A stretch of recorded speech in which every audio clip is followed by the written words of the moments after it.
Hey, everybody, welcome back. This is episode 7 of the Galactic Window Space Podcast. My name is Nick. I'm also known as the Orbital Alliance here on the internet, and I'm just a guy who loves space. You know, that's just what I am. It's what I do. But I want to welcome every single one of you who have jumped into the live stream, in the chat, in the comments. How's it going, everybody? I see so many of you engaging already. Many of our Astro friends over on TikTok. So good to see how many names are in here. This is nuts. This actually, currently, I think this might be the most people we've had in a podcast episode stream. So you guys are making history tonight, and I'm really excited about it. It's awesome. But tonight is going to be a super fun night. It's 10 p.m. Central Time on a Friday. So why not start a podcast about space at the beginning of nighttime? This is just how we operate. And this podcast is for really anybody. You don't need to know anything about space to be here. That's the best part about it, is that we just get to enjoy talking about space, share knowledge, and hopefully you learn something from what we talk about.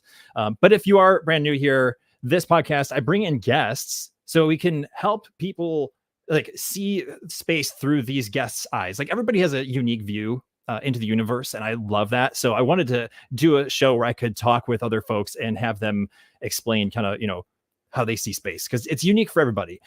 So what I'm doing tonight is I'm actually bringing back a guest from a previous episode, because it's been a hot second since we've had a live stream here on the Orbital Alliance. So bringing it back, one of our guests from episode 4, Tan, Chasing the Milk, was so kind to say yes to coming back to the show, because we just have had so much fun getting to know each other recently. So I'm going to bring Tan on board, everybody. So everybody in the chat, I want you to do something for me. So his name on social media is Chasing the Milk, and his community is known as the Milk Gang. So what you need to do is, in the chat, you need to spam milk emojis the best you can, like cups of milk, if you're able to. If not, just put Tan like in all caps and just start screaming, everybody. That's what you got to do. Or put Milk Gang. That's good. Awesome. So Tan, I'm going to bring on board here, and we're going to kick off this show. What's going on, man? Yo, what is going on?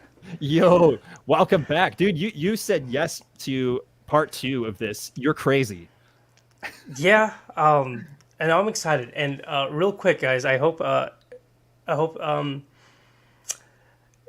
this doesn't cause any seizures. We were having some camera problems. I was like stressing over it, but we're just gonna roll with it. So please be patient, and yeah, grab some snacks and enjoy the show. Yeah, I mean, the one thing we were talking about ahead of this was that at least your audio was clear. But we're just going to call this like gamma radiation interference. There's some space explanation for it, I think. And I think that makes a lot of sense. And you're making me thirsty. Yeah, hydrate everyone. Yeah, we're just gonna roll with it. Some things are outside of our control, and yeah, you just got to make the best of what you got. Mm-hmm. Totally, there's a lot of people in here. There are. Dude, I see 16 people. Is that right? At least in the StreamYard. Yeah. I'm not sure what. Yeah, this is what YouTube is showing too. That's incredible. Seriously, everybody, thank you so much for taking the time to be here. I hope you're all excited to learn something about space. This is gonna be a really fun discussion. Tan and I have had such a cool relationship form over the last few months and even the last year or so. So let's just like cut right to the chase, dude. We've Jump had right in. Yeah, like we have gone from not knowing each other at all to meeting each other on TikTok to talking a little bit, you being a guest, and then now we've met each other twice in real life, and we talk all the time. We've just had such a cool friendship form, and who would have thought? Like, the internet is actually a cool place, Like, it's a powerful tool, despite the insanity. So I mean, I don't know. Like, it's just a cool thing. Like, what do you think about the power of the internet, and like, what are your thoughts on that? I can't help but notice real quick, Godfather is saying CrowdStrike error. That's probably what it is. That's hilarious. Everything was working fine. I've tested this like 3 times prior to this podcast. I worked really hard to get everything nice and perfect. And I said, okay, let's do it. And of course, as we're doing this, it happens. So I think Joe's right. I think it is a CrowdStrike error. Yep. But to answer your question, man, the power of the internet, that's a really, it can be complicated, because I think on so many levels. It can be used for good, and on the other hand, it could also be used for the exact opposite. But I like to focus on the positive, and yeah, just meeting people through TikTok that share the same interests was something that I didn't think I would ever like. I didn't think that would ever happen. You know, so it's kind of a cool thing. It's kind of a neat thing. Right. Yeah, and it's really weird because like as I'm like sitting here, I'm looking in StreamYard, the service that we use to like host this podcast, and I'm noticing there's like this weird video just sitting in here. I have no idea what it is. Do you mind if I roll that really quick and just see what Yeah, sure. it says? Okay, yeah, let's see what it says. Hey everybody, it's Nick. I pre-recorded this video and uploaded it earlier today. So surprise! Actually, this video is a special announcement video that I wanted to include in tonight's live stream in this podcast episode. But before I get to the announcement, I just want to give a little bit of context as to what this is about. Now, first, I started this podcast back in September of 2023, so it's been about 10 months. And since then, I've done 6 episodes where I've interviewed some amazing people, asking them about how they see space through their own eyes. And that has been so insightful. It's been fun, and I've learned a ton. Hopefully you guys have too. But in the time that I've taken since the previous episode, it's been about 7 months, I've been thinking, how can I make this podcast better? What can I do to elevate it to the next level? And every single time I thought about it, the answer was super clear to me. It was that, yes, I can do this. I can host my own podcast solo. I can do a good job. And I'm having fun in the process, but I think I need to add a co-host, somebody who can help share the conversation and help make it more effective and interesting and fun. So I decided to do that. I'm adding a co-host to the Galactic Window Space Podcast. And spending time having thought about who could this person be, it was super clear to me as well. Somebody who I've been hosting live streams on TikTok with, I've been on astrophotography trips with, I've gotten to know them in person now. It was just clear.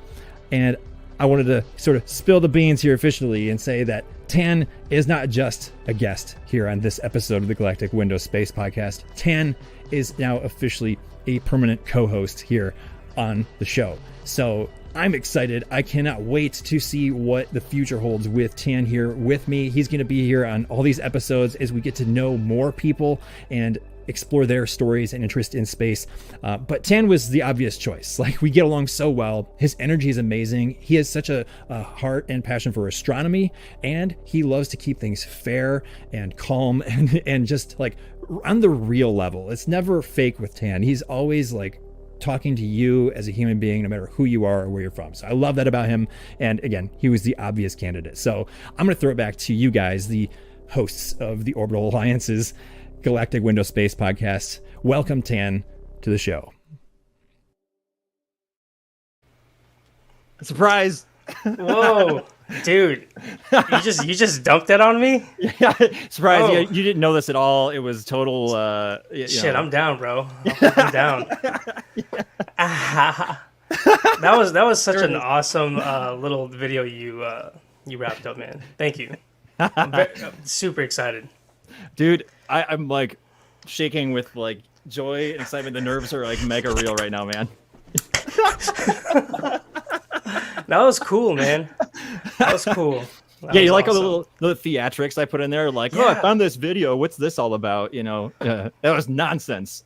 I was like super immersed, and the whole time I'm like, because I remember the first time you had me on the show, I was like, dude, this guy is like serious, because the lighting was cool, all the sound effects. I'm like, damn, I need to step up my game. You know, I was like I was a little intimidated, man. So I just love it. I love everything about the presentation, and honestly, it inspires me too, man. So I'm really excited for this this little journey that we're embarking on, and super grateful for all of you guys watching right now, just being a part of this, watching me glitch every couple seconds here. So thank you guys for being here, and thank you for just letting me be a part of this, man. Absolutely. Like I said in the video, it was the obvious choice. Like, and we can get more into the details about it for sure now that the cat's out of the bag. The Tan is out of the bag. Is that a bad joke? I don't know. But Tan, you're not even talking quite a bit about this for a while, and we actually had plans to do this a little bit sooner, but we just been all over the place with our own content journey. But I want to get into a little bit talking about you and your journey and how now ours have kind of like lined up. The stars have aligned, and it just makes so much sense. So I know you like what I did there, right? Damn, bro, already? Not even like 15 minutes in. Yeah, I know, right? Wow. I don't waste any time, man. But I mean, just a quick brief thing, like I was saying in the video too, like I can host a podcast all day. I have no problem doing that. It's so much fun. I love doing it, and I'm quickly discovering that it is something I want to keep doing for as long as I can foresee in the future. But when you think about all the best podcasts out there, generally they have somebody with them. A lot of the times there's two people, and it's an evenly shared load, and it just like creates a better energy. There's something to bounce off of back and forth from both sides. Like even like talk show hosts, like Conan O'Brien has Andy Richter, and like Jay Leno had Paul Schaefer, et cetera. Everybody's got somebody, and comedy is elevated, interest is elevated, intrigue is elevated. Like it just made sense to not do it solo. And like I was saying too, when I was thinking about all the experiences that you and I have shared, and just getting to know you as a friend, like it was a no-brainer. Like we just get along so well. And when I made the invitation, it just clicked. And did you hear that? That was really weird. I like choked on air. I don't want to do this anymore. Yeah, all right, get me out, evacuate. But yeah, so like when I asked you, I'm like, no, it's just like I will never regret this decision. And do you want to talk a little bit about your creative journey that you've been going through, that we've been talking about privately, but like a little bit more like how you're looking to take things to the next level in your own end, and that this kind of lined up at the same time? Yeah, man.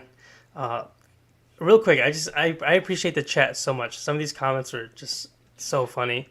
Where do I start, man? So is some of you guys that know me know that I've been picking on this idea of Chasing the Milk 2.0 for a while.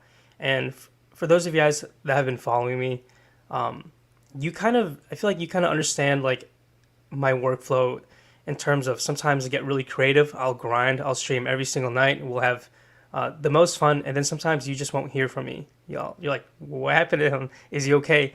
And, selfishly, that's kind of just my way of just being a creative. Sometimes I don't feel creative, and I kind of like feel like I need to hide in a shell. So Chasing the Milk 2.0 was this thing where I was like, all right, Tan, you got to get your head out the ass.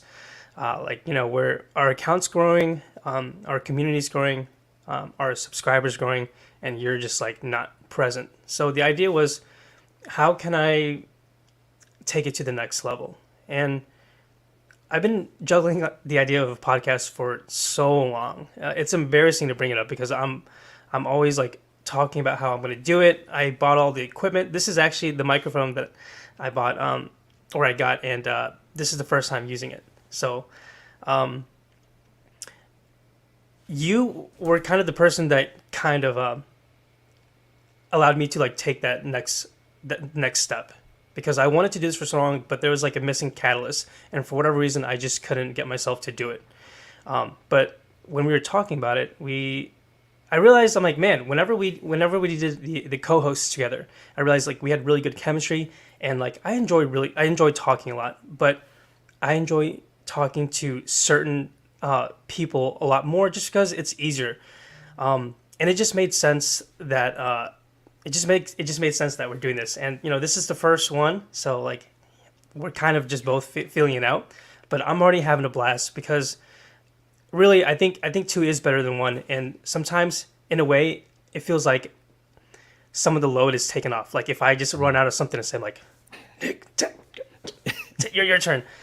So it's nice. Tag me in. And it's just really nice to have a voice from a different lens too, because like I'm in my head and you're in your head, and sometimes we may not see other views. So to have two people that are, have similar interests, but also, different views on things, I think that it can bring for a really interesting dynamic. And that's kind of what I'm hoping, that this will bring to you guys, that we can share stories, but also share different points of views. Yeah, dude, 100%. And This chat is getting crazy. Yeah, I know, dude. I can't even read them anymore. Well, for the record, everybody, as you comment in the stream, if you're a guest, you're hanging out with us, like we can see all your comments, and if there is something worth sharing, I can feature you. Like for instance, our friend Stephanie said milkshake, so I can feature comments like this. I love that. At any time.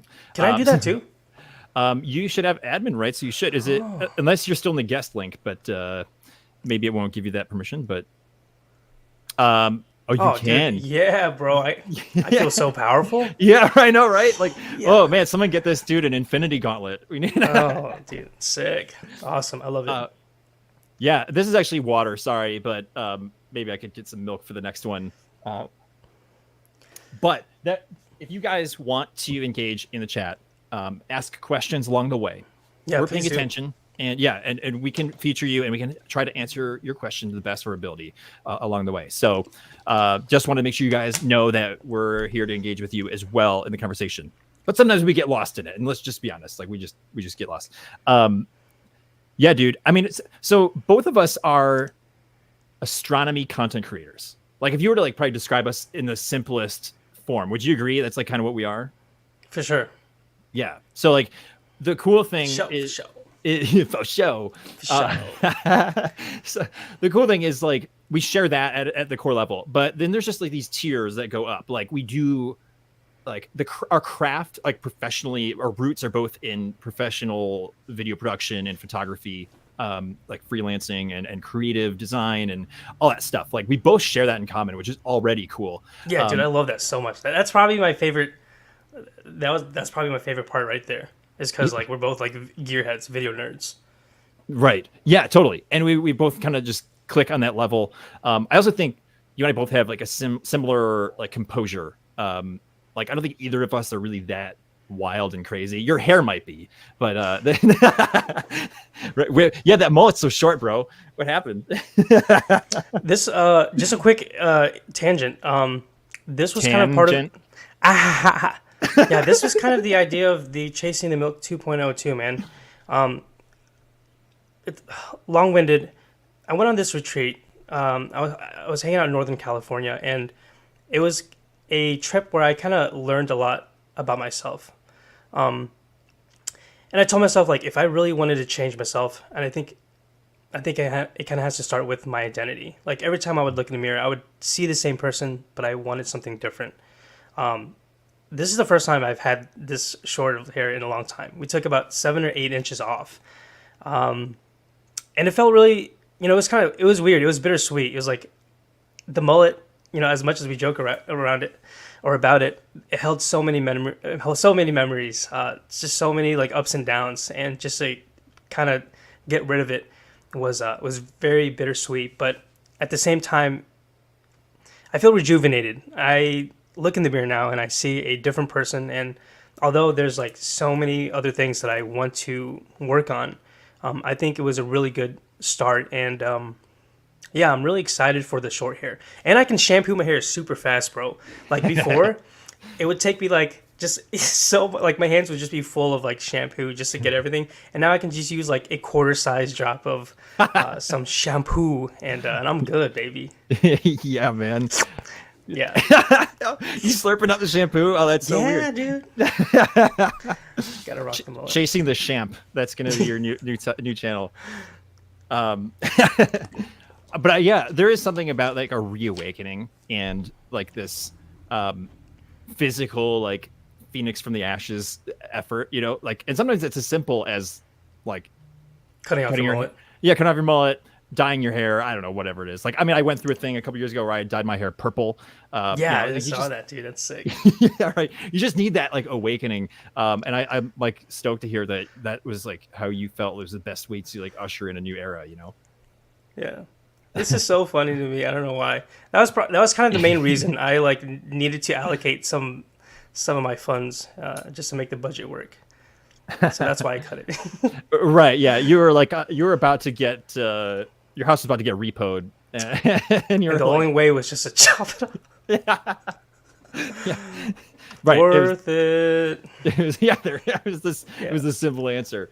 Um, oh my gosh. Yeah. So you and I both do similar things in general. Like we both love doing astrophotography. Obviously your namesake is referring to Milky Way photography, like the beauty of the Milky Way, trying to capture it, going after it. That's something I do as well. So we do that like core astrophotography function in the same way. But we also do live streams, both kind of in a different way. Like you do meteors and you kind of do like daytime streams where you're like just hanging out or going for a walk, like Yeah. all kinds of things. Like I'm a little bit different in that regard, but although I did stream myself eating Taco Bell about a week ago, so that was about as close to that as I got recently. But I love that there are multiple ways to express interest in space, and that's kind of where we get our own identity and our own brand. But I think individually speaking, to what you were talking about, like it does start with your identity. We can do the same things all day, and they would be identical if we were the same person, but we're not. And I think people are at their best when they're constantly evolving.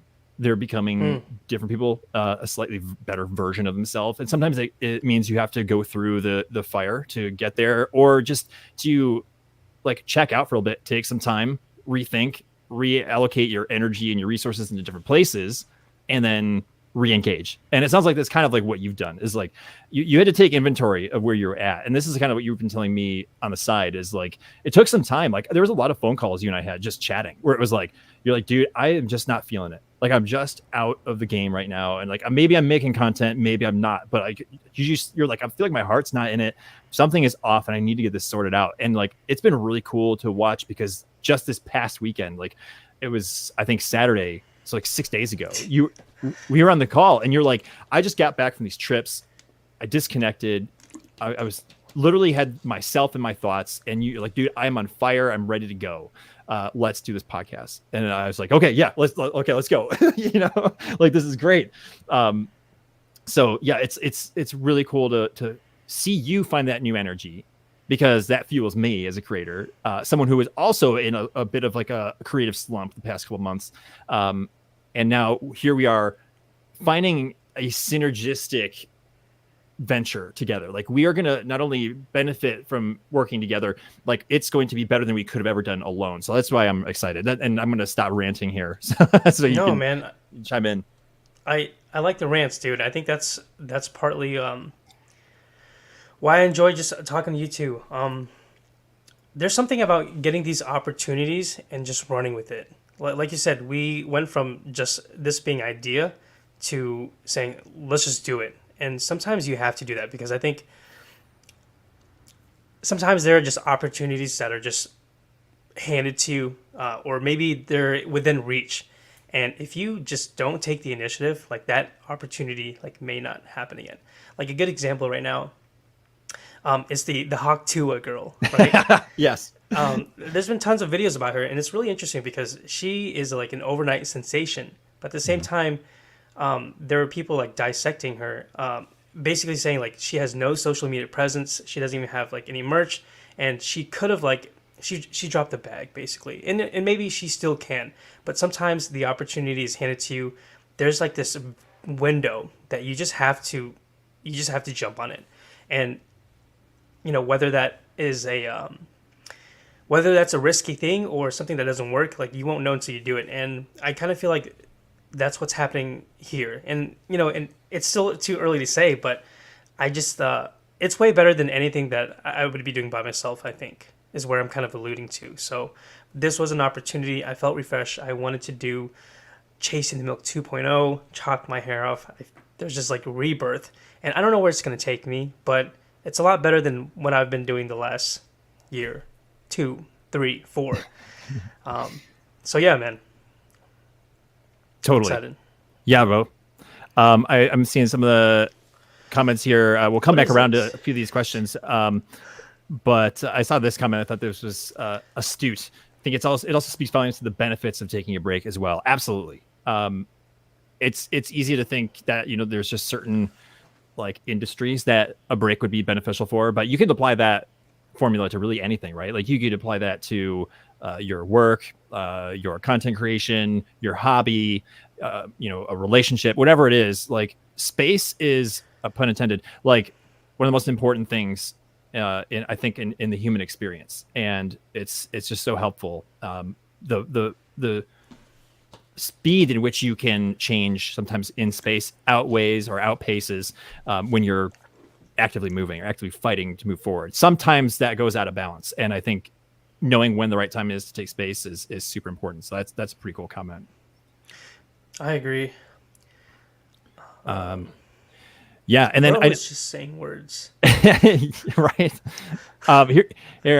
Natalie's been asking a question. What's going on, Natalie? Question for both of you. What got you guys into astronomy? You want to go back to the basics real quick? We'll take a little bit of a philosophy break, and we'll go into astronomy. You want to kick us off, dude? Yeah. 2020, COVID, the height of the pandemic, right? People are freaking out. It's all over the news. Everyone's wearing masks. No one's allowed to do anything.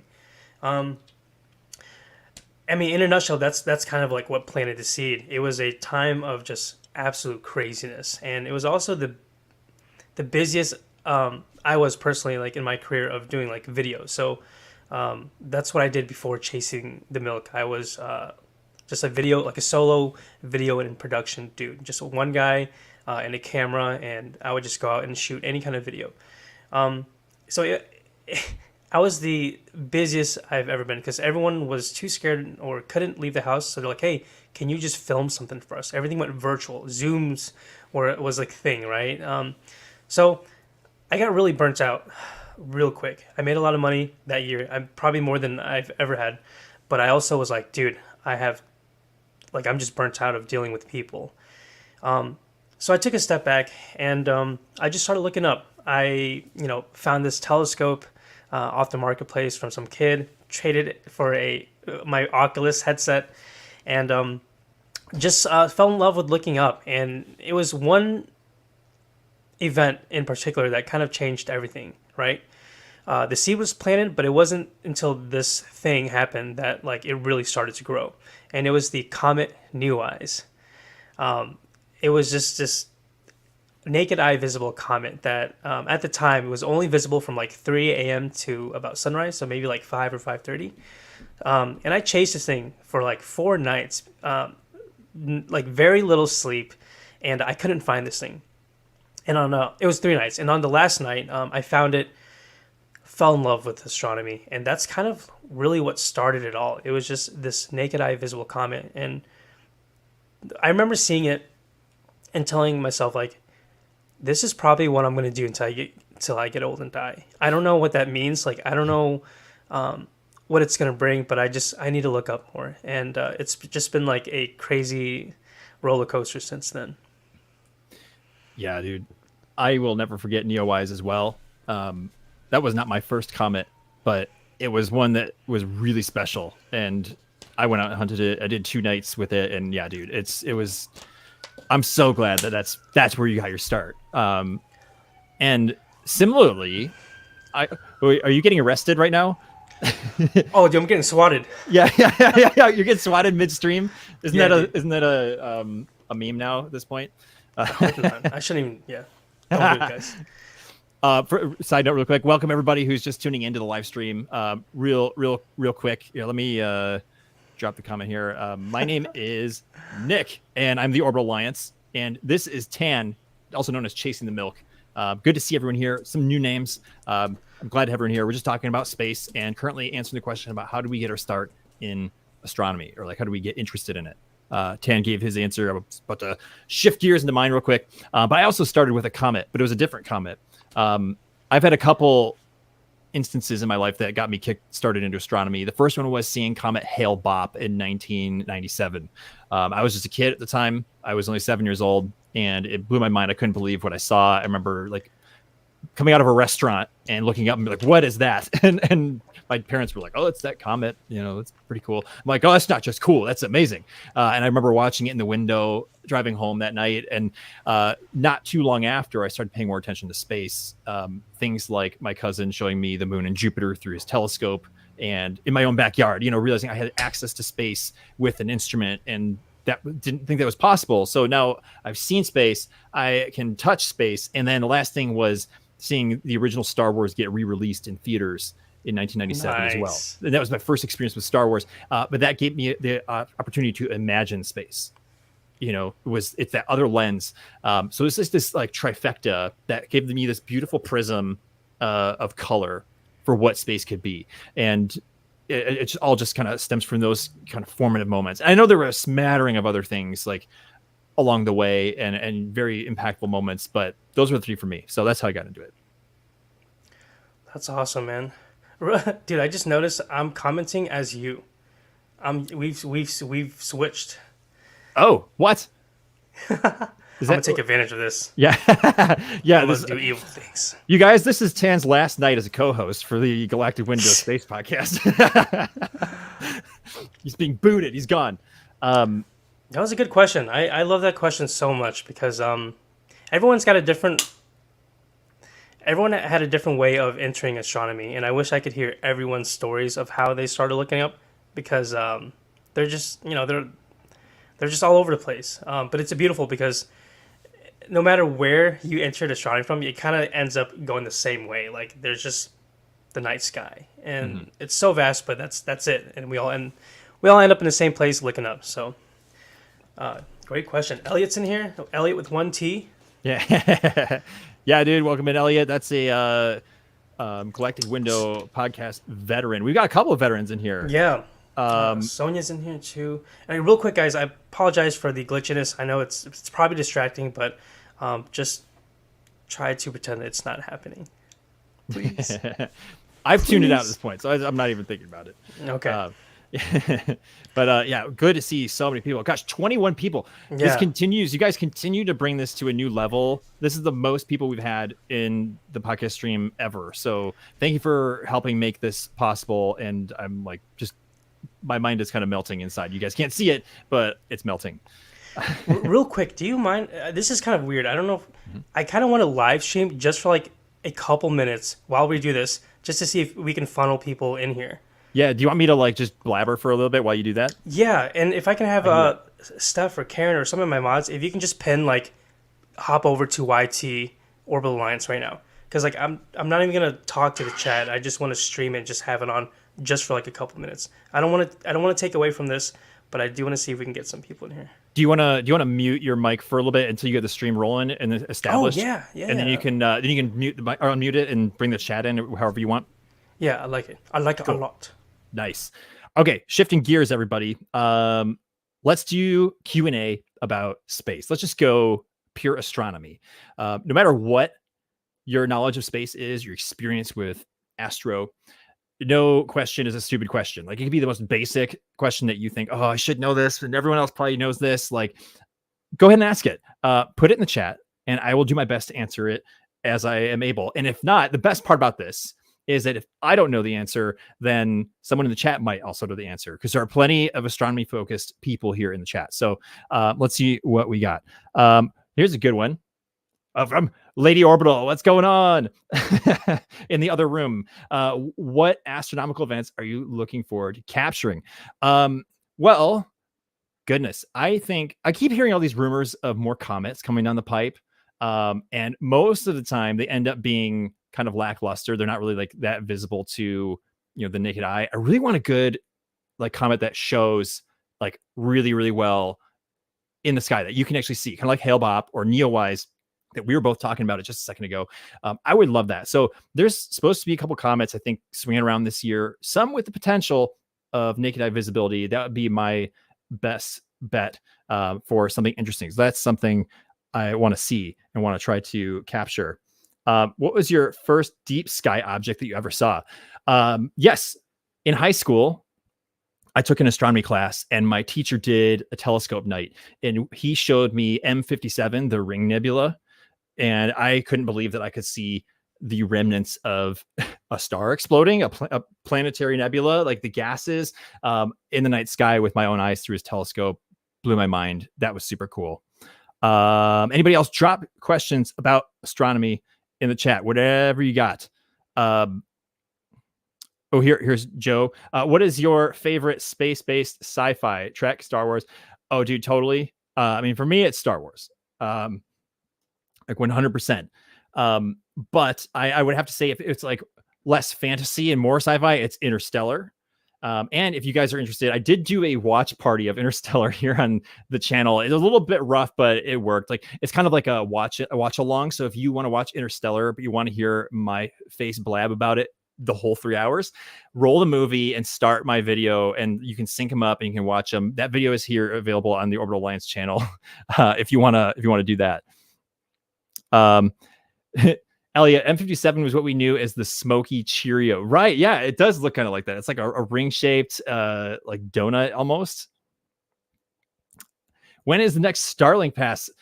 Yes, that's a really good question. So they're happening all the time. And current events aside, SpaceX is launching these Starlink satellites very regularly, mostly every week, sometimes twice a week. It's getting crazy. You have to be in the right place at the right time. So depending on where you are, that's going to vary.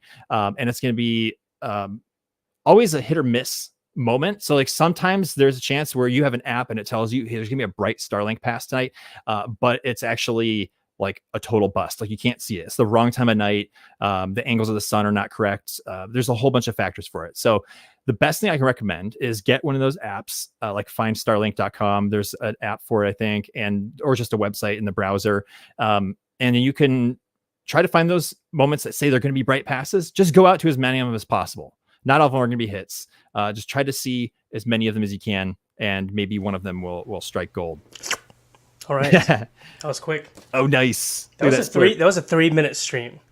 Oh, 3-minute stream. Hey. And I think we've acquired one person out of the 300 that were in there. Oh boy. Worth it. Yeah. That's okay. Steve Dawson's here. Let's go. Yes. What's going on, Steve? How's it going, man? Here's a good question. I love to see stars twinkle, but why do they seem to blink? So like you're not seeing like just like little dim flickers, but like full blown on and off. I think that's probably a little bit more of like just an intense wave of an atmospheric wave happening to where it actually is shifting the light so much that it kind of appears as a blink. I don't think there's anything like physical getting in the way of it. My best guess would be that the atmospheric turbulence is contributing to blocking that light just that much more, and it kind of looks more like a blink than a twinkle. Welcome in, everyone. Yeah, we got some newbies from TikTok. Welcome in, guys. Yes. Yeah. Thanks to everybody for joining. We are kind of in this new pattern here. So if you're just joining, my name is Nick. I'm the Orbital Alliance on social media. You can find me here on YouTube and TikTok and Instagram, also Threads and X, technically on all the stuff. Dang, bro. All right.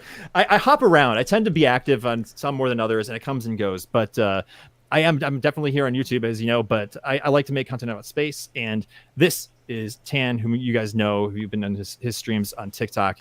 And we just made the announcement that he's the official new co-host of this podcast. So that's really exciting. Yeah, you guys can expect just more podcasts, and just, I don't know, it'd be maybe interesting to hear from both sides. Mm-hmm. Yeah, welcome in, guys. And again, I apologize. I know my screen's glitching, but just try to pretend it's not there, and grab some snacks. And thank you guys for being here. Dude, I want to go into a different sector here. Let's talk. Where are we going, bro? Where are we going? We're going to talk about the podcast and what it means, because I'm sure a lot of you guys who are new here are probably like, what the heck is a galactic window? And that was something you and I talked about the other day on the phone, and I was like, dude, you cut me off. You're like, dude, this is great. We should talk about this on the episode. And I was like, yes, I'll shut up now and save the magic. So, what is the galactic window? Yes. So when I was making this podcast, I was like, I need to have a name that kind of coincides with my channel name. Like the Orbital Alliance is like the nerdiest possible name you can think of, the Orbital Alliance is like an homage to The Orbital Perspective, which is a book by astronaut Ron Guerin. And then the Rebel Alliance from Star Wars, because I'm just Star Wars nerd. So I kind of combined the two. I was like, it'd be so cool to like if one day the Orbital Alliance was like an actual like space agency. Like how cool that'd be. Like dude, I signed up for the Orbital Alliance. Like who wouldn't want to go to space under the Orbital Alliance flag? Like that would be so cool. So that was like the reason for that. So I was like, I got to kind of stay on brand with like just that totally wacky nerdiness. And the concept of me interviewing people, real people who uniquely see the night sky. I'm like, that's like looking through a window. So I'm like, what do you look at when you look through the window into space? Like when you look up, like our eyes are our own unique window, and everybody sees space differently. So I was like, if I'm sharing people's view to the universe, like as they share their love and for space exploration, like on the podcast, they're going to be viewing the galaxy. That's the first thing you see is like the Milky Way in the night sky. And I was like, that's it. It's like looking in through a window into the galaxy. But then I also layered in the inverse of the Star Wars reference. So there's the Rebel Alliance, and then there's the Galactic Empire from Star Wars. So like the Galactic Window, like it just made sense. So you can catch all the references that I put in my names. But I also just thought it was so fitting and kind of poetic in a way, to like, again, to like honoring the unique view that we all have. And I think we've been hitting that nail so hard on the head every single time we host one of these, because again, it's about the unique stories. Everybody starts their interest in space differently. Everybody looks through a telescope differently, and everybody takes pictures of space differently. So like, how cool is that? Like I could literally interview a different person forever, and every single episode is going to be different. So like, let's all look through the galactic window together. Like that was always my kind of mantra around it. So I was like, yeah, that's the history behind it, if you will. So I don't know, like, what do you think? Like if someone were to go to you, like, dude, what the heck is the galactic window? Like, how would you describe it? I'm curious. Probably the same thing. It's just looking at space just through a different lens. I know this sounds really cliche, but like, so like I'm in an astronomy club, and there are so many. It's just a mixed bag of people, right? But there's people who have gotten to astronomy like their entire life, and there's others who just discovered it like a week ago. But it kind of like what I was saying before, like no matter where you come from, no matter how you entered the hobby, it's all the same. Like at least we're heading towards the same way, and it's just like this passion and this deeper understanding of our universe, and it's something that you can't really you have to discover it, and you have to see it yourself. It's one thing to like watch space documentaries and stuff like that in movies, but it's another to look through a window and actually like see the view yourself. So dude, I think it's an awesome name. That's perfect. Yeah, thank you, man. Right. Well, and so looking at what this podcast is becoming, like this is episode 7, and my vision for this was that literally it could be almost anybody who could come in here. Obviously, there's like inclinations for who we can bring in.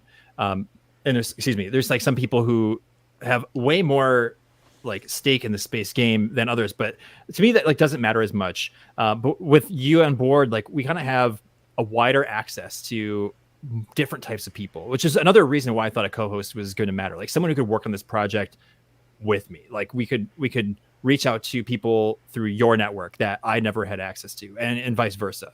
And that's like another way we were able to bring this to the next level. So like Tan and I have been planning on the side, like who are we going to be bringing into this? Like now we have like double the network, and how cool could this get?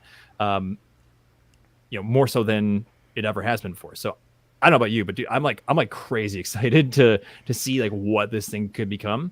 And the frequency, we're still trying to keep up with this sort of almost like 2 times a month cadence, at least for now. Like that could be subject to change. But this will be regular. This will be happening all the time. And I'm like, it's one of the core things in my career and my content life and my astro like hobby that I'm like, no, this is something I need to be doing like 100%. And I do not want to let it slide again. Like this like break that I kind of went on, it always frustrated me that I kind of stopped. So episode 8 is coming up very soon. We'll talk about that at the end of the episode tonight. But I'm just typing out episode 7 in like promos and talking about it. I was like, oh my gosh, is that real? Like this is insane. How long has it been since the last one? So we had Elliot on December 28th, 2023. Dang. I think it was 28th or 29th. It was like the end of December. Yeah. Like right after Christmas. Okay. Nice little break. Yeah, right. And I kept telling myself, I'm like, I'm going to bring it back. I'm going to bring it back. I was telling people I'm going to bring it back. And like, man, like to the point we were talking about earlier, dude, when you just hit a slump, I was also focusing on a lot of other things, trying to get some stuff like functioning for my brand, and just reallocating my energy, and just realized I didn't have the capacity. But like, excuses are excuses. Like, you can make something happen if you have enough passion around it, like no matter what state you're in. You just gotta like have the will. And I didn't have the will for the time being. So like, here I am, like refocused and in line with you now, and we got this momentum. It's officially started. Like, I couldn't believe this afternoon that I was like, oh my gosh, I got a live stream tonight. It's like I'm ready, dude. Go I ahead. I was panicking, bro. Yeah. If you guys, yeah, guys, like, I always forget, like, let me try to figure out how to articulate this. It's one thing to be like a creator, and I think it's kind of different to be on the other end, spectating creator.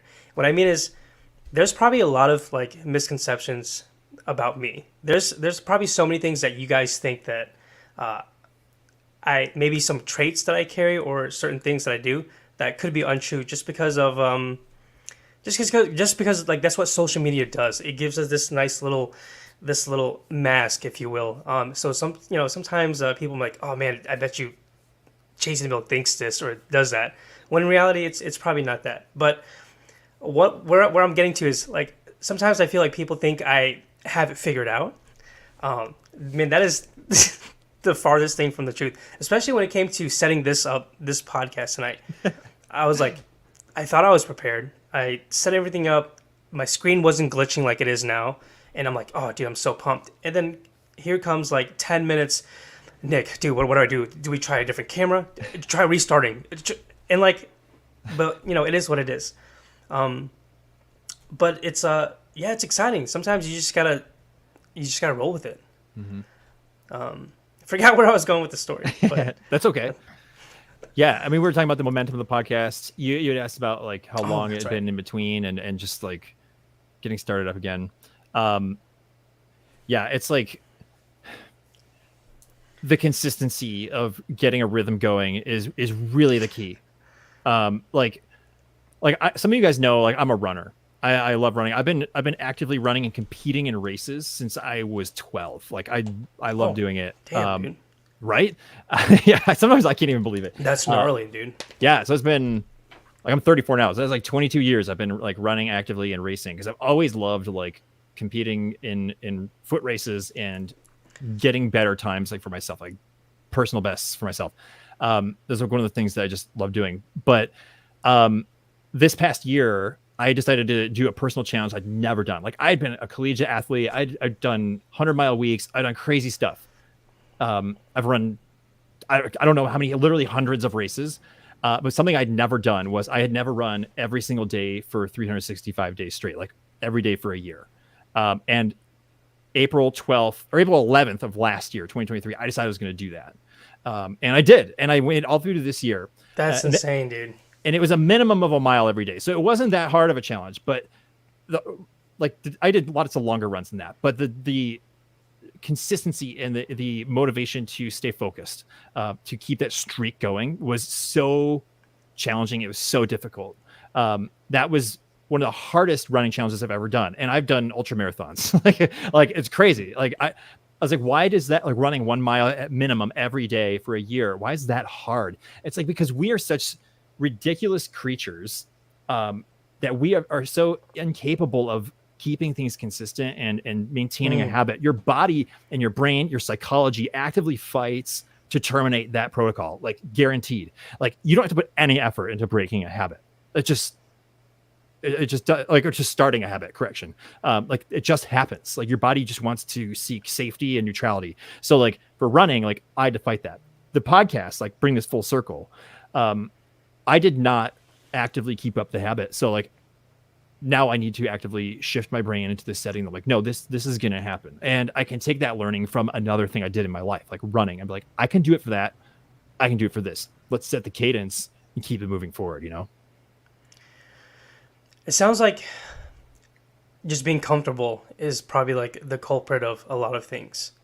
I'm trying to picture. I might have ran a mile or two, in my days.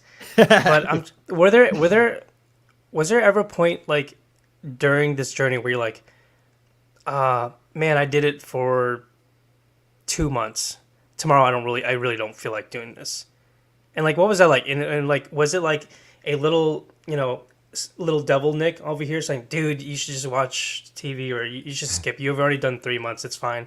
And then was there like another, Nick saying, dude, you've already made it this far. Keep going. Like, what was that like? Mm-hmm. You're referring specifically to the running, right? Yeah. For a whole year. Yeah. Oh yeah. That's insane. For sure. There were a lot of runs, that's the wrong word to use. There were a lot of stints of time where I had no problem. I was like, yeah, I'm just going to go out and get my mile in. Like, no problem. It was like eating and showering and going to bed. It was like, it's just something I have to do today, and I'm going to do it, and I want to do it. Like, that's great. But there absolutely were like stints of time where it was like, oh yeah, like, oh my God, I could do this. Like, oh my goodness. Like, I'm tired. I had this kind of day. So the parameter was I had to do it all within between 12 a.m. and 11:59 p.m. Like if I started the run and ended it at 12:01 a.m. the next day, like it didn't count. I would have failed the streak. So it had to be within that 24-hour window, guaranteed. Like I had to finish my run by 11:59. So I actually did several runs starting at 11:50 p.m. I kid you not. I ran so many of those runs at night, because I was lazy about it. And I had moments like that where I was like, oh, I just don't want to go out and do this, or I'm not motivated. I'm not like energized, or it's day 254. And look how many days I have left to do this. Like 111 more days of this. Like, oh my gosh. Also, it's the middle of winter. It's 33 below right now. And I have to go out and do a mile. Like there are so many things externally that can penetrate your psyche, that can get the best of you. And that's where the kicker comes in, is like, you have to determine every day that you wake up, am I intrinsically motivated or am I extrinsically motivated? And you can apply that to anything. Like, and for me, I had to guarantee myself that I was intrinsically motivated to go out and run, like 100%. Because if I was extrinsically motivated, it'd be like, I don't have a good example right now, but like if something from the outside force, like if someone came up to me and was like texting me, hey bro, did you get your run in today? Like, yeah, that's accountability, but that's somebody else telling me I need to go do it. I needed to make the choice myself, and then I think looking at like things like a podcast or whatever effort you're trying to do, you have to make the choice. Like it has to be on that lock, like the automatic autonomous servo mechanism of your life has to be firing and rolling on its own. You have to kick that into gear, and to the point where it's moving, you don't even think about it. It is just rolling. And you're like, yes, I'm going to do this. And it's just part of my routine. It's part of my life. So I don't know. It's, yes, there were a lot of days where I was like, I just want to do this, especially at the end. The final 100 days were the slowest 100 days of the whole year. like, believe it or not, the first 260 days felt easier, quicker. It went by really fast. I was excited to like get going, but it was that last stretch in the winter that was like, oh, like I every day felt like it was a week. That was kind of crazy. But yeah, again, if you could get that servo mechanism firing, get it rolling, and just keep making the choice every day, like I'm going to do this, like I'm going to make it. Like you have to believe you're going to make it, And I think with this, like I didn't have that thing rolling earlier this winter with the podcast. I'm like, now based on the momentum Unix, we've kickstarted the engine. Like we've like really got it going. It's rolling. And now I just have to believe in that process and tap into it, buy into it, and then watch what happens. Because it's more than just like getting the bare minimum done. Like you and I can host podcasts all we want, but the level of excitement and like interest that we could bring to it and the success that we can see from it is up to us. And like the possibilities really are endless, if you think about it. Well said, man. I am so excited to actually have on our first guest, because right now it's almost like a one-on-one. Like even though I'm the the co-host, it's still kind of like one-on-one thing. So like to introduce a different person, a different astronomy nerd in here, it's gonna be really interesting. And I don't know, I'm excited, man. I think the more the merrier, and it's gonna be a blast. So yeah, it's gonna be fun. Totally. Yeah, like you and I have been brainstorming, like who are some of these people that we can bring in here, and like there's a lot. we got a nice list. And the thing is I was like, get ambitious, dude. I was like, do not hold back. Like literally, I was putting astronauts in that list. Like, I'm like, why not? Like anybody. It can be another astronerd. It could be one of our personal friends. It could be a professional connection.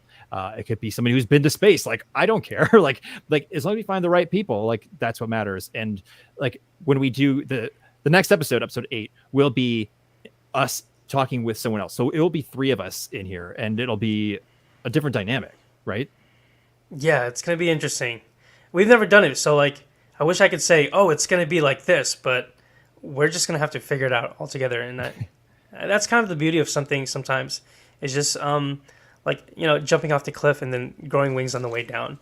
Like you don't really. Sometimes, like I guess sometimes for me, I'm okay with not knowing certain things and just rolling with it. You know, whether that's good or bad. But I think if you have an optimistic mind and you're consistent, then you know, usually the outcome is close to what you want it to be. Mm-hmm. Yeah, dude. And you make me think of like that phrase, like variety is the spice of life. You know, and like if you just have like toast with like just butter every time, like it's like that's fine, but is it really as interesting? Yeah, like is it really as interesting as it could possibly be? Like no, you can actually put stuff on toast. Like you'd add cinnamon sugar, and like now it's a party. Yeah, apple butter. Switch it up a little bit. It's exactly what I'm talking about. So like, you and I could host a podcast all day. We add a third voice or 2 extra voices or something. We can have it's going to change things significantly. And yeah, I look really forward to it, man. It's going to be great. What do you think you're mostly excited about? Like if you had to kind of narrow the whole concept of like podcasting in general, right? You guys are all sitting here just listening to us talk. What do you think is exciting about it? Like what is it and this is also a question for the chat too, like what is it exactly that you are looking forward to when you listen to people talk? And like, yeah, it's the stories, but let's, you know, get a little deeper. Like, what exactly are you excited to hear about? And for you, Nick, like, what are you excited about?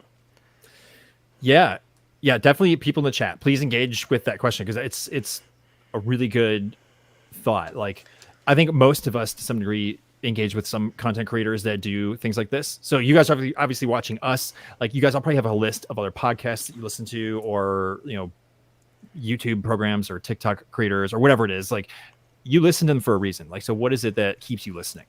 Like for me, I love accessing the raw humanity of people. And Tana and I have talked about this too. Like, it's not always what people are doing. Like, there's a lot of people who do amazing things. Like, there is people, like, I remember watching some videos about like a National Geographic photographer, like somebody who shoots photos for the covers of National Geographic or for stories that go in that legendary magazine. Like, they do incredible things. They're climbing mountains. They're going underwater in oceans. Like, they're doing insane things that most people don't do.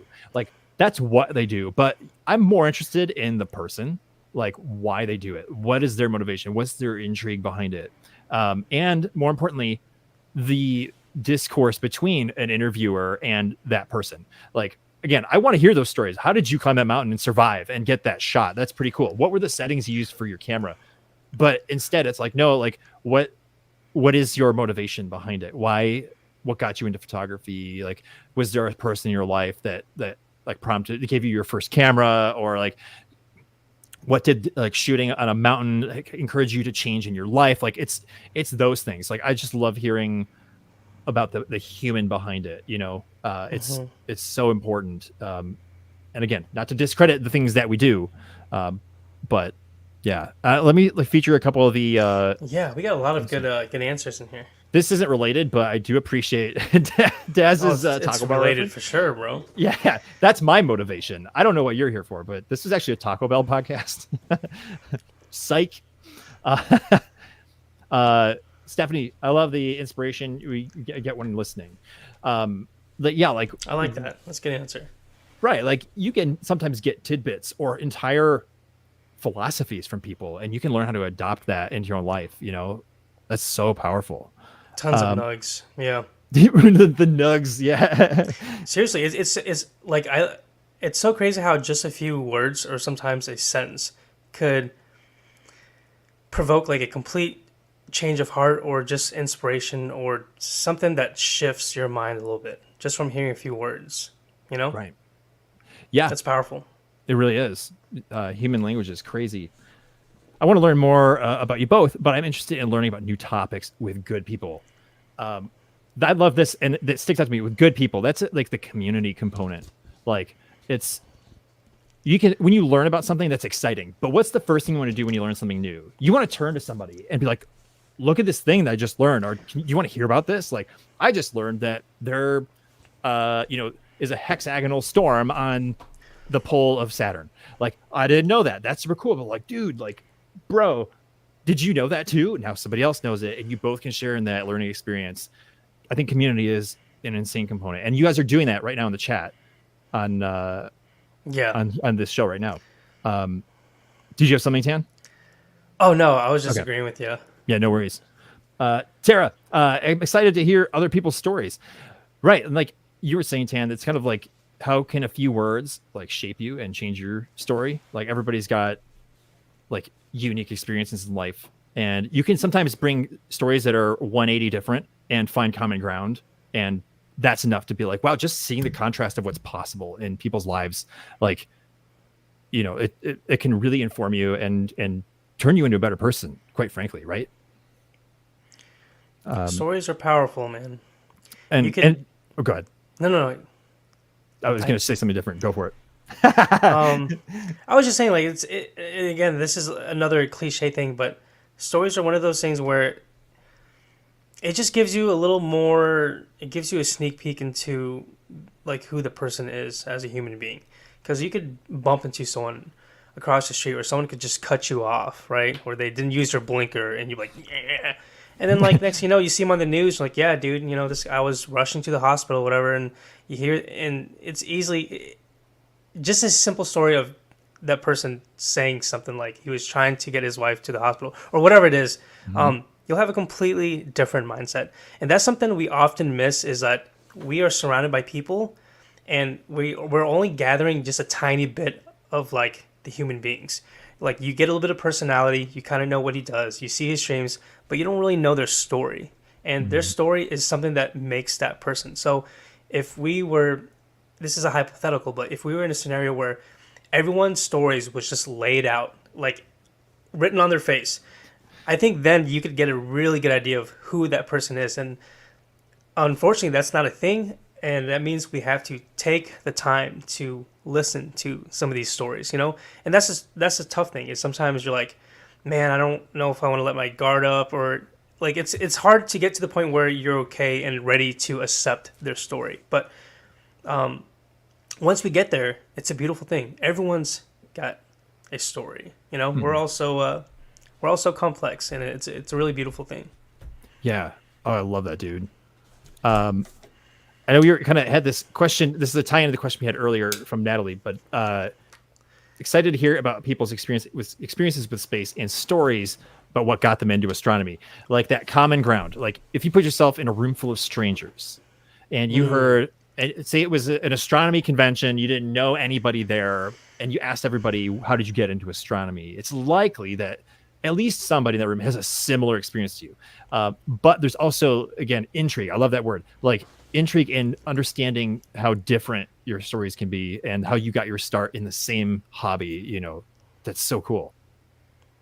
Um, Goodness, so many really good comments here. Holy smokes. yeah, it's over. Thank It's you guys so awesome. much for engaging. Let's see. Goodness, do you see anything, Tan, that you want to bring up? There's like so many good stuff. Yeah, I'm just way behind as usual. I wish I can just pin everyone. I see the last one here. Sonia says, "I have always admired the night sky." Oh wait, I forgot I can pin. Can I do this? I've always admired the night sky, especially our moon. But Tan got me hooked on stargazing through his lens. I enjoy the chat so much that I miss some shooting stars. Yeah, Sonia, I think you are a like newer milk, right? You like I think you kind of found me just within like the last couple of weeks. Um, seeing messages like that is really cool because I wish I could just show you guys like some of the messages that I get on TikTok, and unfortunately, there are so many that are just left unread too because it is hard to keep up with people. Um, but stories like that or sharing things like that just kind of fuel my passion because, like when I started TikTok, the whole idea was simply just to show people, like my photos of the Milky Way. And like as my account grew, from going from like 100 followers to 1,000 to 5,000 to 10,000 to 100,000, I started getting this constant pressure. I'm like, oh, well, now this is taken off. Like I have to provide value to the audience. And this is a creator thing, but sometimes we don't see it or we don't think we're providing that value. We don't see it. But seeing these comments kind of like reinforces the idea that maybe like, even if I think I'm moving the needle like really slowly, it's still progress. It's still moving, and it's kind of just like a reassurance that hey, maybe I'm on the right track. Maybe I am doing something. So thank you. That was thanks for sharing that. That was nice. So I may have mentioned this in a previous episode. Also, side note, I want to shout out to, and I mentioned this earlier. I'm like spewing on all kinds of channels here. Spew it, dude. Yeah, there are so many previous guests from previous episodes in the chat. I know Joe Godfather was in here. Tara Tediv is in here. Awesome. Elliot Stargazer is in here. I don't think we've seen Justin or Sam, but obviously Tan, you're here. I want to thank everybody who's been a part of this podcast and like giving me your time and being willing to share your story. And it's so cool to have you guys all back here. So thank you. Happy to see y'all. Thank you. And if I can interject real quick, chat, if you haven't watched the other episodes, check them out. There's more stories, like, completely different than mine, and just as awesome. And that's the beautiful thing. It's just there's just an abundance of stories out there, and hopefully we'll do our best to share as much as we can. Totally. Yeah, for sure. You guys can go to my channel and there's a whole playlist and you can just watch them. You can let them run if you want, like put them in the background at work. You can just listen. You don't have to like watch it because they're long form podcasts. So like if you just want to listen, put an earbud in while you work and or while you cook dinner or something, like sometimes it's a fun way to engage with podcasts.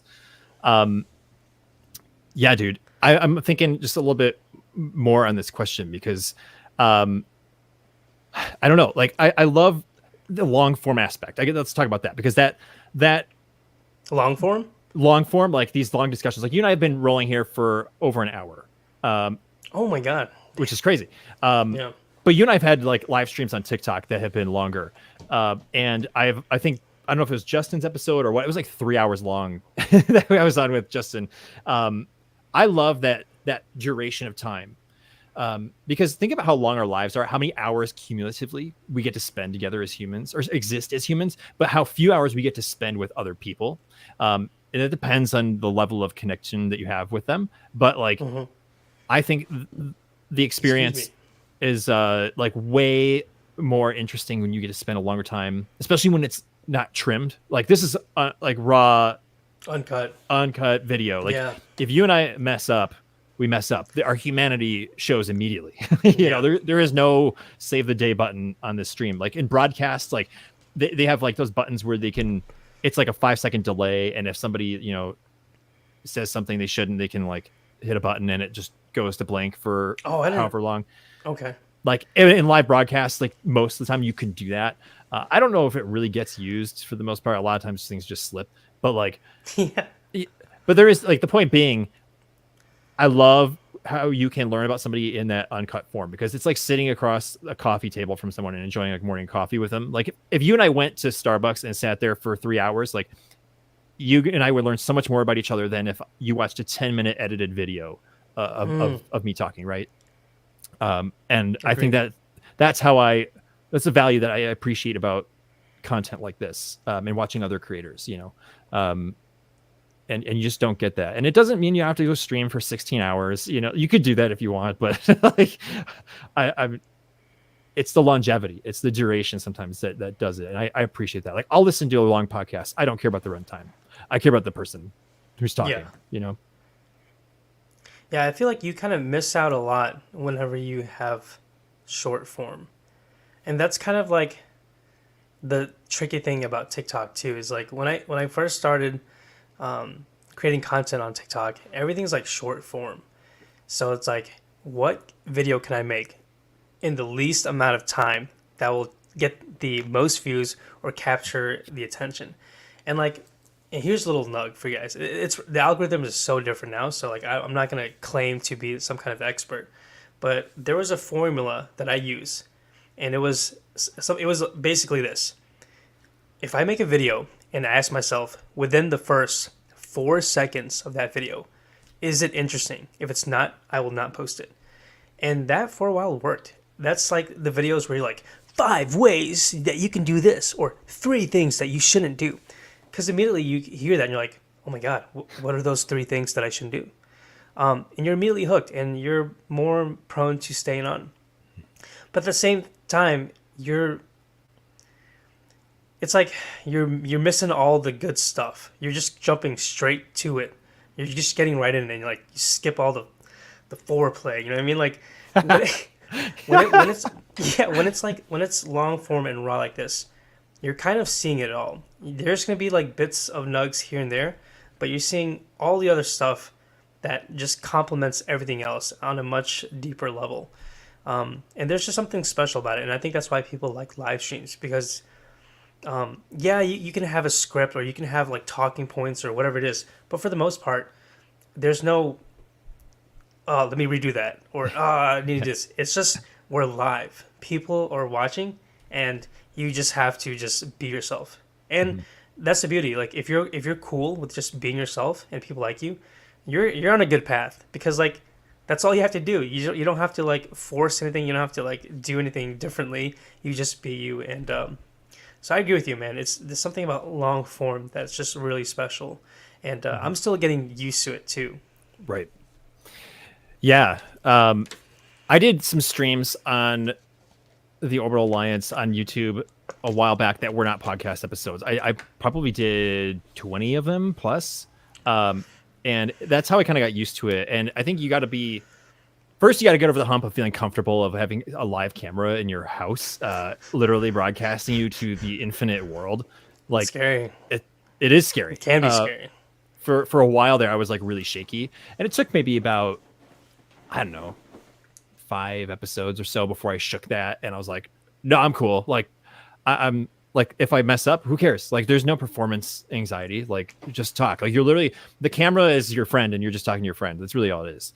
And I didn't have any guests at that time. Like, it was literally just like me talking to the chat. So like, it was even more awkward. Like it was like, this is super strange. Like, what am I doing? But then you start talking to new people, and it's like, oh, this is like even more comfortable. Amazing.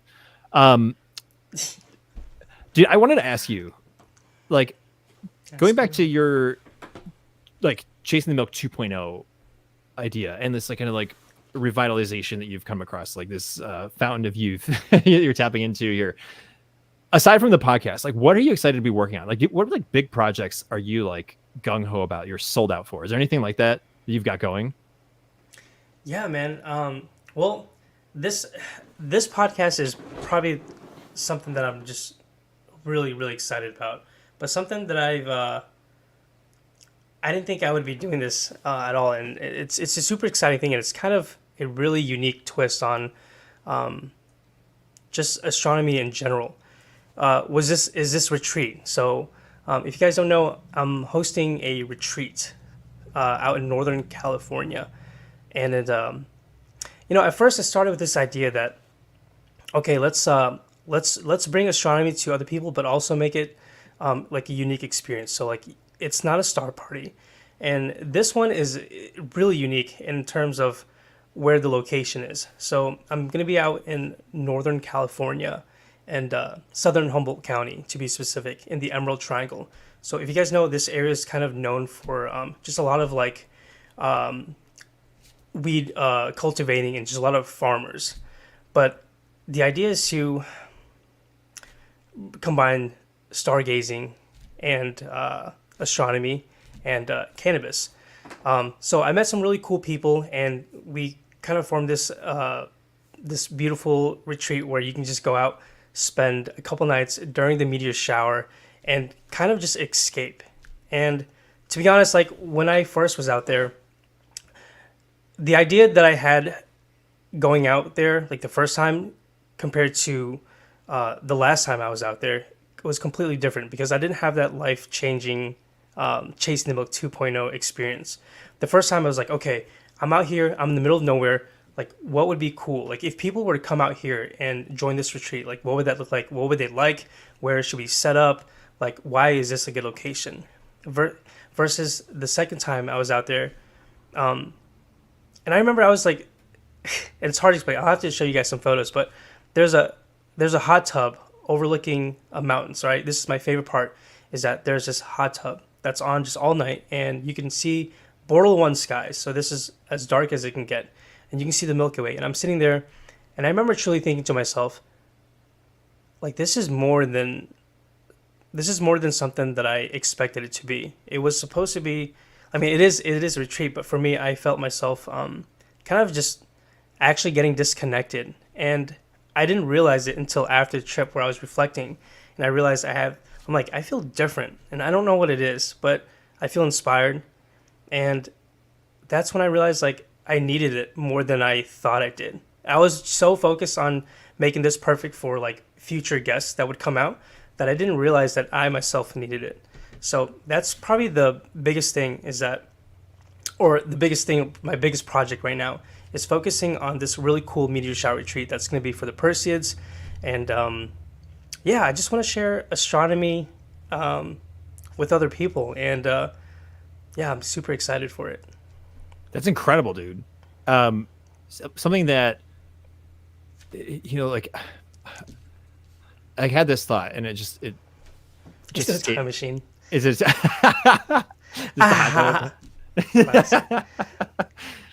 Like that? Yeah. That.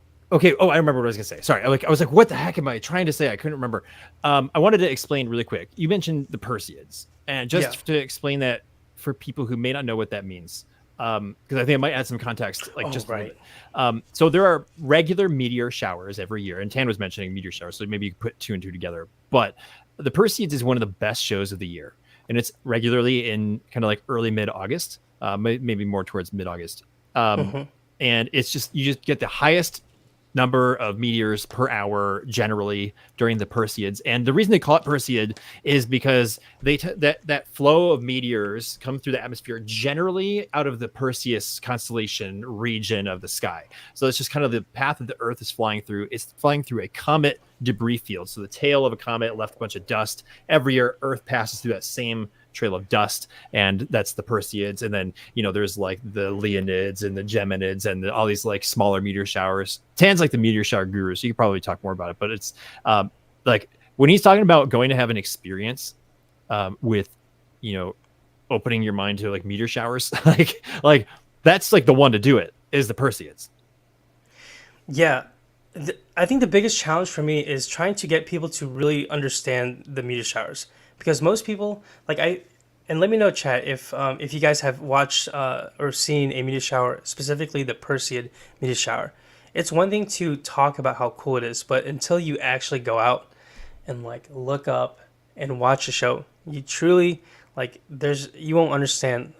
You won't get to experience it, because it's like nature's fireworks. I mean, people go crazy for 4th of July, right? People wait for the grand finale at the end, and everyone will spend tons of money watching these tangible things explode in the sky. But I feel like the meteor showers are kind of underrated. People might hear about them, but to actually sit down and watch a show like this, to me, I think it's way better than 4th of July, because it's just something exciting about seeing it. So I guess if there's anything I want you guys to take away from this podcast is go look up and watch a meteor shower, specifically the Perseids, because it is one of the best ones of the entire year.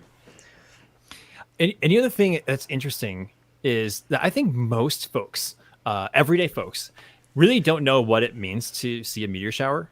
I think generally people hear on the news, there's a meteor shower tonight. And then the first question they ask is, well, what time? Is it midnight? Is it 10 p.m.? Like, when's the meteor shower? It tends to be kind of the stance around it. But meteor showers are not like a on-off switch event. They gradually appear and they gradually disappear, and some are more intense than others. So really your focus is like, when is the suggested peak date? So when is Earth passing through like the thickest part of the debris field? So like there are several days usually leading up to meteor showers where you can start seeing meteors. They're not as frequent and they might gain frequency over time. And then as you kind of move out of it, the days after the peak, you can see it. So there's never really a time. Generally, you want to see it at the darkest part of night. So like when the Earth's shadow is at its darkest. So, midnight, 1 a.m., 2 a.m. tends to be pretty good. You need to stay up late. Sometimes you can see them. At other times, they're happening during the daytime too. It's just daylight obscures it. But just something for like some basic meteor knowledge there too. Like there's never a specific moment. So it's not like, hey, Thursday at 11 p.m., the meteor shower starts. Like there's not a definitive moment, Yeah, like a movie showtime. Right. Yeah. Let's see. Kayla asks about the light pollution. Looks like Dazzle answered it. But yeah, Bortle is just how we measure skies. And generally, if you're watching a meteor shower, you want to get to as dark of skies if possible. And sometimes that means no matter how far you go, you can't, because the moon is also a source of light pollution. So a rule of thumb is darker skies and minimal light pollution, including the moon, is your best bet to enjoying more meteors, because the moon or even your city lights will wash out a lot of the faint meteors. So if possible, always get to some darker skies, or wait or hope that the meteor shower falls on a night where the moon isn't bright. And if it is, then I usually just look away from the moon. Even if the constellation is like directly on the moon, I'll still kind of look away from that. So hope that answers your question, Kayla. Yeah, it's a good question. But dude, I'm excited for your adventure. Like the ambition to make an event like that happen and to like kind of curate that for people is super cool. Like, how many people are you expecting to be there? Spots are limited. We really we don't I don't want it to be a thing, at least not yet, where it's so overwhelming, where there's like only me and a couple people that are hosting it, and we have to like kind of keep heads on everyone. That's kind of like the biggest thing, is like we don't want anything too crazy.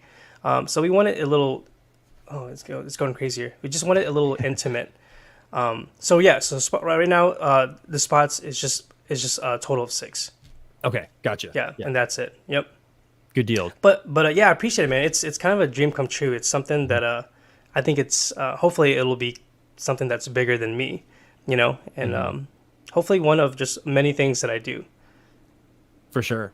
Yeah, like do you see like this being a catalyst for future projects like that could be similar? Like you could do a larger scale thing like somewhere else in the country or somewhere else in the world, even like maybe it has like a different spin. Maybe it's not meteors, but like Milky Way, or I don't know, some kind of other focus. Do you see that as a possibility? Yeah, absolutely. The thing is, I'm kind of just rolling with it. Would love to travel the world. I think that's kind of that would be the dream, is just to be able to travel and bring astronomy to people, and get paid doing it. So yeah, that would be awesome. Nice added bonus, right? Mm-hmm. That brings up maybe a slight shift here, and tell me to stay on the topic if you'd rather stay here, if you have more to say. But like content creation as an astrophotographer, like that's something you and I both do. And I'm sure you and I've had very different experiences with that along the way. But like many of the people in the chat here are astro creators. Maybe others are just creators in general. Maybe they do something totally different. So my question for you, Tan, is like, what has been your experience in general with being an astronomy content creator? So like making it your profession, your full-time career. Because I remember talking with you at a McDonald's at 5 a.m. in Kayenta, Arizona last October when we first met. We were dead tired and we were asking each other like, dude, what do you do for a living? And we both were like, well, we're both content creators full-time. Like we don't do much else. Like we've kind of freelance maybe, but like, yeah, this is what we do. So yeah, what has it been like and how has that been for you? That's a good question. Um, it's interesting. Like, I think having a background in video and production helped immensely, because I think the most common thing I hear from people who are wanting to create content is like, I don't know where to start, and like, I don't know if I need a camera, I don't know what to shoot, I don't know how to make a story cohesive. And my thing is, I love stories. I love watching movies, and I love a movie that has a really good story. Um, Sometimes, so often that like I'll watch movies and I'll be inspired to try to like make something and make a short little 2 minute video, and hopefully have that tiny, even just a slight bit of like impact that I would with like a really good movie. So that's for me is like when I'm creating content, I just want to tell a story, and I want to tell a good story, and I want to get better at telling stories. There's just something about um, hearing a good story or hearing someone tell a good story. There's a way to do it. It truly is an art, and I'm nowhere near what I want to be, but creating content is just simply telling stories on TikTok, and I love doing it. It's been pretty, it's been an interesting journey, just because I've been on TikTok for about 4 years. So um, I think some of my earlier videos were really just like short and clickbaity. So this was when I was kind of doing the short attention span formula of just trying to get people to watch, like trying to hook people in within the first like 5 seconds. And then after I started growing the account, I was like, dude, I can't do this. I mean, it's like I got to tell a better story. So that means, shooting longer content. So when you're sitting down, it's like, how do I, like, let's say I took a photo of the Milky Way, all right? One, I can just post a video and say, I pointed my camera and here's the photo that I got, which is cool. But why don't I show people like what it all like entailed? Like, where did I like travel to, or show the little area that I tripped over and like fell or whatever. It's these little things that kind of make the final image or the final video or whatever, the final message, that much more interesting, because you're like skipping all the good stuff whenever you just show people a beautiful photo. And again, there's nothing wrong with that. People love beautiful photos. But if you show a beautiful photo and you show like how much blood and sweat you put into that, it just gives it this different dynamic. So to kind of like answer your question, content creation on just any platform, not just TikTok, is something that you have to be patient with. And I think eventually everyone figures out their style. And like for me, what I did a lot was watch other creators. This is the nug for any of you guys that are creating content right now, is that watch other people's content, look at their photos, and like do not be intimidated. Do not see those like million views and say, "Damn, I can never do that." See those million views and say, "How can I also replicate that?" And sometimes people will feel guilty, like, "Oh, I'm stealing this content." That's not. I don't think that's really a thing, unless you like word for word or stealing someone's like script or dialogue. It's okay to see really cool content or cool photos and say, I want to do the same thing. And when you do that, in the process, you'll kind of figure out how to find your own style. So to kind of wrap it up with a bow and tie, content creation is something that doesn't come easily, but once you figure it out, it's going to be a huge stepping stone into really any other story that you want to tell, especially if you're wanting to be a content creator. Just be patient with yourself and watch what other people are doing, and like don't ever feel intimidated, because I think that's the biggest downfall of people, is they see all these other people and they're like, man, why even try taking a photo of the pillars of creation when NASA has done it, or when the guy next to me has done it, right? Mm-hmm. Just do it. Just do it. Dude, yeah. I immediately thought of some of the early beginnings in video that I did. And I got into video production when I was in high school, because my buddy asked me, hey, do you want to go work on a movie with me? And I was like, what? And he's like, yeah, I've been doing some things with my friends and like from this other circle, and we had so much fun with it. But he's like, I think it'd be fun to work on this together. I was like, sure. So we made a 45-minute movie as 16-year-olds with 30 of our friends. Nice, and it was so much fun. And I actually have a poster from the premiere in 2007. Keep it on my door here, just behind my camera. I need to see this movie, bro. Oh no, you don't. Um, it's like it, it's a reminder to me of like my beginnings. But that immediately when I see that poster, I remember the era, and I remember um, the videos and tutorials I was looking up, trying to learn the craft because I didn't know anything about video or film or graphics or editing. And I later learned that I wanted to become a digital compositor, so like a visual effects artist. It was like, I want to do that. So I fell in love with watching these like homemade choreographed Star Wars lightsaber battles on YouTube. Oh, dude. like Yeah. like literally that was like my favorite thing in the world. And there was there were these videos, and they're probably still on YouTube. It was called Ryan versus Dorkman, and it was these two. They were older than me, so they felt like older guys, but they were probably like 20. And did this amazing lightsaber battle that looked so good. And it's like, dude, these guys did this at home. How'd they do this? Like, can I do that? And I realized that the guy Ryan Weber actually ended up becoming a visual effects artist. I think he worked at Lucasfilm for a bit. Wow. Or something That's like crazy. that. Yeah, and he had made tutorials about how to do the lightsaber effects. So I watched those for years and like learned so much from him, because all I did was I didn't go, man, I'm not Ryan Weber, so I'm never going to do this. I said, I'm going to learn from Ryan Weber. I'm going to do what he does, and in the process, I'm going to have fun, and I'm going to learn his techniques, and then I'm going to go out and try it myself, and then I'm going to learn something from that experience too. And I think that's the content journey that you're explaining, is like, see what you like, admire the people who do it, and then learn from their process. And you'll see, and just see where you end up. Right. There's like something so cool about that. And I didn't end up in visual effects. I did a lot of it for fun later, but that journey taught me so many things about video, and just having a different eye for film, and like it impacts me today 100%. And it's so cool. Like those silly little things like doing lightsaber effects, like, haha, nerd. But it's like, I love it's it. shaped me. It's totally shaped me. So I think, yeah, if you're getting into content, like, watch other people, watch what they're doing. And then I think now we have better access to those creators. You could find ways to contact people and actually get tips from people one-on-one, or, engage in, build some community.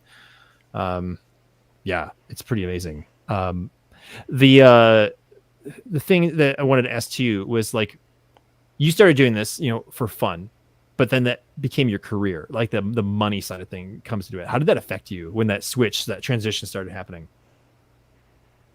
It was exciting. Because I was like, man, this is cool. Because then like now I can like quit doing like freelancing, and I can focus more on creating content that I love and also get paid to do it. A lot of dopamine. And there are some times where I'm like, dude, this is awesome. Like I'm on cloud nine. This is it. And sometimes it got really dark. It got really bad. It got really like kind of depressing, because like the one thing that I enjoy doing is now going to dictate whether I can pay for food or not. So there's just constant pressure of being a content creator, especially if you're doing it full time. Especially with like the algorithm always changing, and I'll just be super transparent right now. Like views are struggling. Mm-hmm. TikTok is really, and I always say this in my live streams, but TikTok, and I don't know how other platforms are, but I know TikTok kind of well. It's really good at making you feel like you are on top of the world, like you are the shit. All right, TikTok is really good at doing that, and then it can also easily make you feel the exact opposite, make you feel like your content sucks, like it's not worth creating or for whatever. Because like, I always try to tell people not to worry about the views, but I also worry about the views sometimes, especially when it decides like whether I get paid or not. And I'm a lot better at dealing with this now, because I understand that TikTok is a game. And right now, like, just for an example, like, I think my last, like, 5 or 6 videos have been just extremely, like, low in engagement compared to, like, what I normally get. So, like, Chasing the Milk 1.0 would be like, dude, this sucks. And I would probably, like, take a little break and try to go back to the drawing board. And the thing is, sometimes it's not your content. Sometimes it's just the game. And you get lucky with some of these opportunities that, TikTok decides to push out. So to kind of answer your question, content creating and doing it for a living is interesting, and it's a weird thing, but I also wouldn't have it any other way because I kind of like the idea of just being able to create for a living. I don't want to, and I'm not dissing anyone that works like a job, but I personally just couldn't. I haven't worked a normal job since like 2016, I think, and I just don't want to. That's for me. It's like I just don't want to do it. So to kind of wrap everything up, it's been a roller coaster, man, and it's going to continue to be a roller coaster. But I think I acknowledge that, and I'm aware of that, and I'll just do my best to navigate the waters because you don't know, man. Things are always changing. And for example, like TikTok could just be banned one day. Like right now, we're sitting at like 997,000 followers, which is really crazy. But tomorrow it could be zero, and then like, what does that mean? Like, what am I now? You know? And I would probably just create another or jump on the next platform and just do the same thing. So yeah, it's a roller coaster, and there's just you just gotta just go with the flow. Go with the flow. Totally. Yeah, there's this wonderful dance that happens between creators and the platforms. And it's this unknown. We don't know where the platform's foot is going to step, and you're going to try not to step on it, and it's going to step on you sometimes. So you got to do your best to try to tango the best you can, right? I'm on a similar journey, of course, and I've been trying to think. I've had so many moments, like you said, where I'm on cloud nine. This platform loves me. It thinks I am fantastic, and it's like pushing your stuff. And then there's this massive stint of just total letdown, where it's like, it's almost like the platform's like, what do you think you're doing? You think you're creative? You think that video's good, bro? Yeah. you really thought about posting that? Yeah. Right. Like you start telling yourself all these messages, and you speak. It's dangerous, dude. It is. It totally is. And yes, the platforms change and evolve. That's guaranteed. It's going to happen. Like if you expect the platforms to remain the same, like you're in the wrong game. Like that's just not going to be the case. Like look at YouTube in 2006. That was 1 year into it existing, compared to YouTube now, 100% different for a gazillion different reasons. And you can apply that formula to any platform, Instagram, TikTok, you name it. You just have to do your best to do your homework, stay up with like what are the things that are encouraging of support from the platform, and consistency, like we've been talking about. It's like, what can I be doing to continue to do what I love and make it to the benefit of the viewer? Like, how can I create that interest to stick around and be engaged with it? And when your livelihood depends on it, it's certainly nerve-wracking, because you can have a month where everything is amazing and you're like, it's like, I'm buying dinner tonight, baby. And then it's like, I'm eating good. Yeah, right. It's lobster for breakfast. And then the next day, like back to cinnamon toast crunch, if you're lucky. Yeah. So it gets scary. And we can talk about this a little bit later if we want, but I have been spending so much time thinking about like, what are the ways that you can I can diversify that? Like, don't put so much faith in one platform that's you can't carry the weight for you. You can't let TikTok or just YouTube or just Instagram like be your sole provider. It's like, how can you spread it out, diversify it, and establish that security for you that like, it's up to you. It is only up to you. Like, and it's been a really hard thing for me to learn along the way, is that you gotta spread out your faith, There's so many options, and there's also so many people doing it now. Think of how many content creators there are now compared to even just like back in the day. Everyone was kind of like watching like a certain creator, and then people, I think especially during the pandemic, people are like, you know what, like screw this, I'm not working at Domino's anymore. I want to start creating content. Yep. So you see like, so on TikTok, and this is kind of like the double-sided blade of social media, is like, on one hand you can have some really awesome creators doing some really incredible things. On the other hand, you have people that just use it for like evil, or just use it for like misinformation and just things like that, because you can also monetize that. So you have these platforms, and there's so many people fighting for real estate. Everyone wants views. Everyone wants their own video to be seen on the For You page, whatever. So you have all these people creating content, and TikTok has, they can't just show everyone's content. So they have to find ways to, like, okay, maybe I'll push out Nick's video for a little bit, or I'll do this. It's a game, man. It's a game, and Yeah. but on the positive note, it's a game that I think for the most part, most people are on kind of like the same playing field, and we have more than enough resources now to go out and just create something, especially with like AI and just all these resources. Like, I think the average person can go out and learn to do whatever it is that they want to do for the most part, right?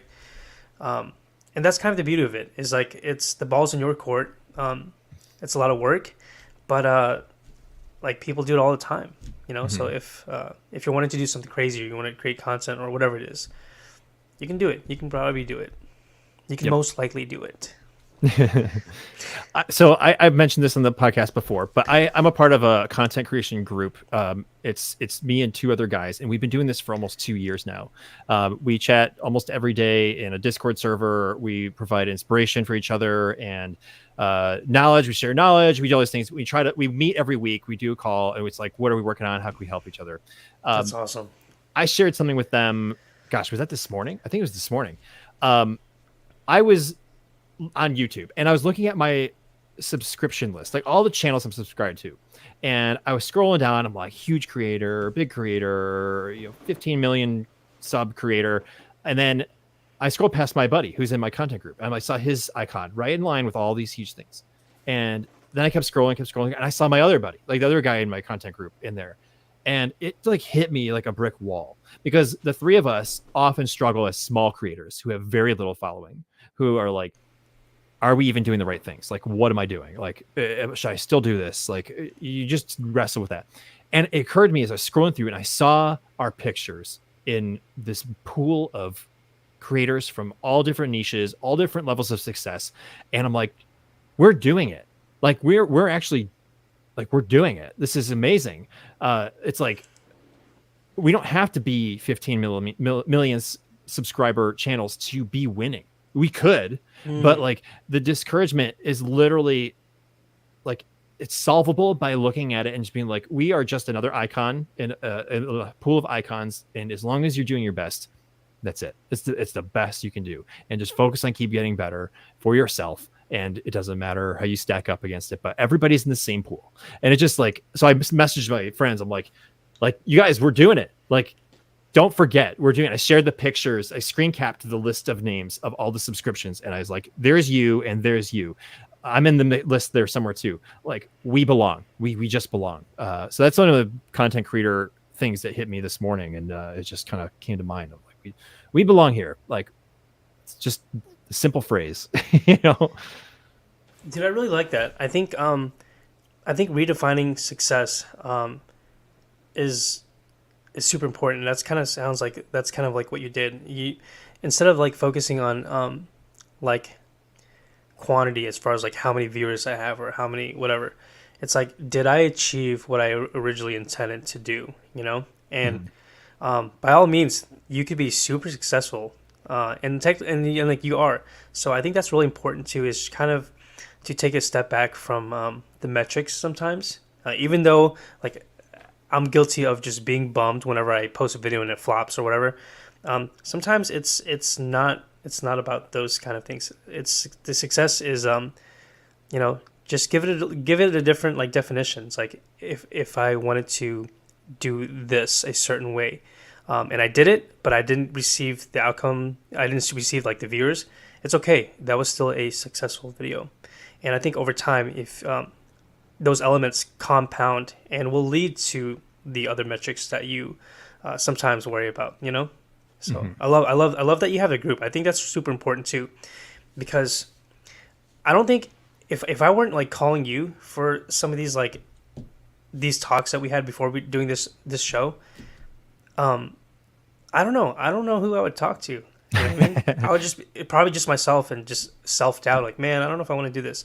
I'm probably not going to do Chasing the Milk 2.0. Probably not going to whatever.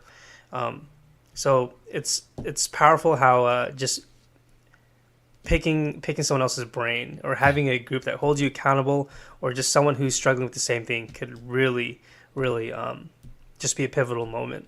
So that's awesome that you have that, man. Yeah, it's been great. And we've been through like all these different ups and downs, every single one of us. And it's funny, very rarely are all three of us on an upswing. It's usually one at a time. Where it's like somebody's feeling down and out and it's like, hey, my content just isn't working. And then other person's like, I had the best stream of my life, or I had the best video success ever that I've ever had. And it's like, it's 100% not from a place of like, oh, like, darn you for having success and I'm sitting here struggling. It's always from a place of like, guys, it's working for you right now. Like, don't lose hope. Like, keep going, do this, try this thing that I tried. It worked this time. Like, and everyone just like rises up a little bit more. It's a cool It's thing. like yeah, dude, I love it. It's like you and your friends at a casino. Like it's pretty rare that all of you guys leave with like $3,000 in your pocket, but there'll be one guy who's like, "Damn, man, I lost a grand, but Nick won," and like you're excited for them. Uh, And then imagine Absolutely. winning $3,000 and then looking at your buddies around the table and being like, let's split it. And you all walk out Let me with buy you a drink. Yeah. like $1,000. Like that's still a win, right? Like that's such a cool option to have. You always forget that sharing in a journey is this like coalition. It's a possibility. Um, gosh, made me think. Let me see if I can find it. I probably brought this up to you. This book, The YouTube Formula, super helpful for anyone looking to get into content. Check this out. I hope they come out with an updated version. But this guy, Daryl Eves, he is Mr. Beast's like mentor. So He should dude knows, sponsor like, this podcast, bro. I know, right? Maybe. So, Hey, good book. Daryl, if you're watching this, bro. I guarantee he is. 100%. I slipped him a 20, but he's totally out there in the in the internet. Real quick, if I can just interject real Yeah. quick. I noticed, man, we still got like 18 people in here. We've been streaming for close to 2 hours, chat, and I just want to say thank you because I know you guys could be sleeping, doing something productive, doing so many other things. But the fact that you guys are sitting here listening to us seriously means the world, and I'm excited to do more of these. So thank you. Yes, 100%. Thank you, everybody, for keeping going. Hey, it jumped to 20. Dude, your little blip there just earned us 2 more viewers. Sick, worth it. But yes, and I see the chain here. I kind of have missed a lot of the things, but this is a great change of topic. Inside jokes within your communities. Something Best one of thing ever. mine has been brought up, and that is on TikTok. We have people who tend to fall asleep because astronomy TikToks go way late in the night and people are watching and they're falling asleep and then the phone hits their face when they inevitably drop it. So we started making a joke that if you fall asleep during an Orbital Alliance stream, you are now a part of this Snorbital Alliance because you're snoring. And some of our regular offenders are here in the chat. So Karen and Tara are regular ones. We've had so many other people I think who've fallen asleep in mine. But I see that people are checking. Snorbital champions. They're Orbital champs. Yes, they are on the leaderboard. But I can see they're checking in with each other. Are you awake? Like here's Karen. Oh, it's so funny. I love how that stuff permeates through the different channels and the different platforms. I hear Dazzle says she's half asleep. Oh my gosh, there's like. It's so much fun, and that's just one of mine. Like I've got a couple ones. I get like the duck is another one. Like duck is the word, the bird is the word. Is another inside joke. Those are Taco recurring Bell. themes. Taco Bell, yeah, the Taco Bell. I got my list. I know you have your list too. Can you share this, like as a creator, what are some of the inside jokes that you have from your community? Man, there's so many. That's a good question because I've never really thought about it. It becomes second nature, and you just kind of roll with it, and then everyone knows the inside joke, and the new people eventually learn it too. Um, I don't know. So I have a spam emoji, right, for all the subscribers on TikTok. And for the guys listening that don't understand like TikTok and subscribers, it's kind of like a Patreon or like a Twitch sub, right? It's a way to support the creator by subscribing to them, so you can pay like an X amount of money like monthly or just one time to show your support. But the subscribers get like exclusive emotes, and I have tons of just random emotes like The spam emote. Like I love canned meat. Unfortunately, I love spam. And whenever we get people, that spam in the chat, I always like to say, "Oh, there's only one kind of spam that we like," and the chat will just put a bunch of spam in there. And honestly, there's way too many inside jokes that I could just turn this into like another hour. But I will say, the inside jokes within the community are my absolute favorite part of the streams. It is the little things that just crack me up that make it that much more intimate with me and like my friends, because it's like you guys understand the joke. It's not just me saying something and not getting any feedback. Like we're all part of this thing now, and it's truly one of my most favorite things about just live streaming and the community is just having these inside jokes. Mm-hmm. Well, you also have some catchphrases that are kind of inside jokes too, and you've already employed some of them tonight. Like you have your slurp and your ah ha. Like, can you explain some of those? The slurping, both of those, I actually can't really take credit for because it wasn't something that I created. The slurp. This is a really random story, but there used to be a game that I played religiously. I played a lot, put a lot of hours into this game, and it's called PUBG. It was kind of like before Fortnite. It was a more realistic battle royale. But I played on this Chinese server, right? It's multiplayer, and it's like a Call of Duty kind of. It's a shooter, but I'm playing on this Chinese server, and me and some. Oh no! Okay, hang on. Yeah. Oh, we good? Okay. You're back. Did that fix it? No, I didn't. I was so hopeful. Yeah, that'd be cool. So I'm playing on this Chinese server, and one of our friendlies, the guy on our team, was this guy who spoke only Chinese. He knew very little English, but every time he killed someone like in the game, he would just go. And it became a thing. So like the whole entire like 20-minute match, where every time like we killed someone, you would just collectively hear, and it was such a random thing, and I'm like, you know what? That's funny. And my friends and I did it as a joke, even when he wasn't playing with us, and it just became a thing. So we just would naturally just slurp all the time. And then like the aha thing, there's this guy named Spice Adams. I think he's the one who originally like brought all the attention to the aha thing. But it's kind of like this. Like Nick, have you ever heard a joke that wasn't that funny, but it's like I can't just not react. Like I have to laugh, but I don't feel it doesn't feel like a genuine laugh. So it's like a ah, ah, and eventually you just kind of like over exaggerate it, and that's what it is. It's kind of like if I hear a joke that isn't that funny, but it is kind of funny. There's just a perfect time for it. It's really hard to explain. It's one of those in the moment kind of things. Oh, dude, I know exactly what you're talking about because I'm always the one who's making the joke that's not that funny. See, there you go. That was the bump set spike. I had to set you up there. It's like a friendly pity laugh, Yeah. And sometimes it makes it even more funny. Oh, 100%. Well, when we were in Door County. Good night, Des. Yeah, good night, Des. See ya. Thanks for coming by. It was like a thing that every time I heard you in the other room do it, I would just crack up because I don't know it's funny. It's just extra funny. Oh my goodness. Yeah, dude. I mean, I also think there's a special edge to doing a thing with your community or having a joke with the community that's almost like a joke that you love to hate. Like, if that makes sense. Mm-hmm. Like my bird is the word, duck is the word, inside joke with my community. It's like so the story behind that is on my live streams is I'm streaming the moon through my telescope. I have my phone on the telescope. It's this TikTok live, and it's just the moon in the sky filling up the frame. Occasionally, like at the night, like you can actually see birds like fly in front of the moon. I still don't know what they are. Sometimes they might be a bat. They might be an owl. I don't know. There's something at like high altitude. It's like flying super high, and you just don't see these things otherwise unless you're looking really close to the moon and it's silhouetted against it. And it became this joke, like, is it a bird? Is it a duck? What is it? So every time we saw a bird in the flying in front of the moon, it was always like I would play that Surfing Bird song on my phone, and it got equal levels of laugh and cringe. And a lot of people would just like we'd just be like, oh no, here we go again. Because sometimes we get like 8 of them in one stream, and it's like, do I really have to listen to this like godforsaken song one more time?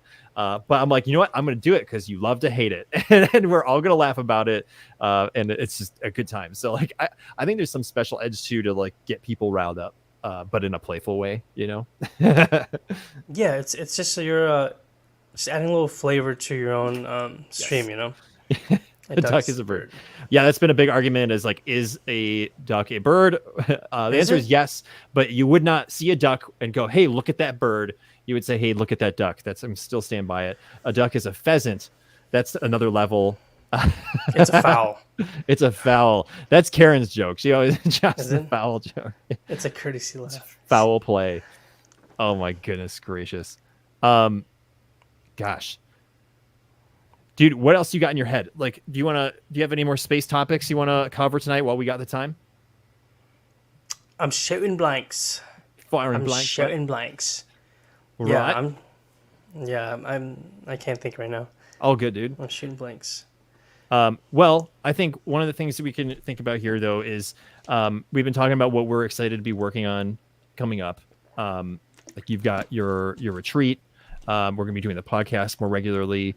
I've always had plans to be doing more like tour videos. That's like something for me that I've been so excited about doing on my channel. If you guys want to like go back and do it from like, oh my gosh, it's almost 3 years ago now. I did a tour of Yerkes Observatory in Wisconsin, and it's one of the coolest things that I got to do was see the oldest refractor telescope in the world, or the largest. It's also very old. It's like 129 years old now or something like that. Super fun video. And I always wanted to go do more tours of facilities. Like, it could be anything, like observatories or NASA facilities or whatever. Like, just get the inside look at some really cool places that are doing really cool things. And that like spurred in my head. I was like, I think I want to cover all these bases. It's like in my content, it was like, I want to cover cool places, cool people, and cool pictures. Like, it was like the simplest thing. It occurred to me. Yeah. I texted that to myself a couple of weeks ago because I was like, I want to go to cool places and show that to the world. Like, because there's places like Yerkes that exist where it's like, everybody check this out. This is here. This is available to you. Public can go into this observatory. It's historic. It's beautiful. It's still doing astronomy. Go see it. The podcast, talk to cool people about space, like share cool people's stories. And then I'm like, cool pictures. I'm like, I do astrophotography. I love sharing that experience of capturing photos. That's the third like angle for it. So like, I'm really looking forward to like digging a little bit more deeper into those 3 things and really making those things come to life. Like, that's some of the stuff that I've been thinking about, recently. That's exciting. Yeah. What do you think would be the next tour? It's a fantastic question, and I have one realistic answer that has been gnawing at me. Is I want to go to Johnson Space Center in Houston, and I know there are plenty of creators. Let's go. You want to go? Yeah, I'm so down. Okay, I'm in. Let's go. Yeah. Done. Houston's cool, man. Houston is really cool. I've never been to Houston. I've been to Austin like 5 times, but I've never been to Houston, and I'm like, I know that was like the most almost unrelated comparison. Like, I remember a stand-up comedian. It's like, hey, do you know Stacy? Yeah, like, no, but I know Steve. And it's like, okay, like, I asked you if you know Stacy. Like, who cares? Yeah. I'm tangenting, but I would love to go because I there's so much to consider and show off there. They have like a visitor center, but like Mission Control Center where they manage the International Space Station. I want to go in and see that. The Neutral Buoyancy Lab, the largest swimming pool in the world, where they train astronauts to build and repair the International Space Station. There's like a full-scale mock-up. They go into their EMU spacesuits and they go underwater, and it creates the closest thing to microgravity on planet Earth. So they can simulate spacewalks, rehearse for spacewalks. There's just so many cool things that are at JSC, and I want to go there. So I'm like, I think that'd be one of the most relatable things too. So much history has happened there too. It's like, the like moon landings were commanded from Houston. Who doesn't know the line, Houston, we have a problem? Like, that's at Johnson Space Center. I didn't think about it. Yeah. It's so crazy. So, yeah, that's been on my mind a lot, and I think that'd be the next one. And I have a couple other reasons to go there too. So I'm like, yeah, That's been on the front of my mind to answer your question. Yeah, dude, let's do it. I'm down. I'll go. I'll tag along. Dude, that would be incredible. Can you imagine doing a podcast at the Neutral Buoyancy Lab? Dude, that would be so sick. Let's go swimming. We're gonna be in masks and like scuba diving and trying not to drown while hosting a podcast. Do you think the Wi-Fi is good underwater? There's only one way to find out. Right. Try live streaming it. Yeah, right. I've seen people live stream scuba diving before on TikTok. I've seen that too. Mm-hmm. There's a lot of creative people on TikTok. There's a lot of just random stuff. You guys would know what I'm talking about. If you scroll on TikTok, you'll just see such a dynamic of content. And I mean, it's interesting. Yes, a wide variety for sure. Yeah, well, and I mean, I think I have another short list of places I would love to go. Some of them out of the country, which is cool because I mean, there's so much to do in the U.S. because the United States, in a lot of ways, not all, is very much a leader in the aerospace industry, and that's growing every single day. Certainly with the commercial sector like coming to life, but NASA's permeation across the country, not just in Florida or Texas, but in California and Virginia, and I mean all these different places, Alabama. Like there's so many really cool things. It's like the list could go on forever, really, if you think about it. But yeah, cool places, cool people, cool photos. It's where my brain's at. This is super. I gotta pin this real quick. I remember the first time seeing the hamsters in the wheels.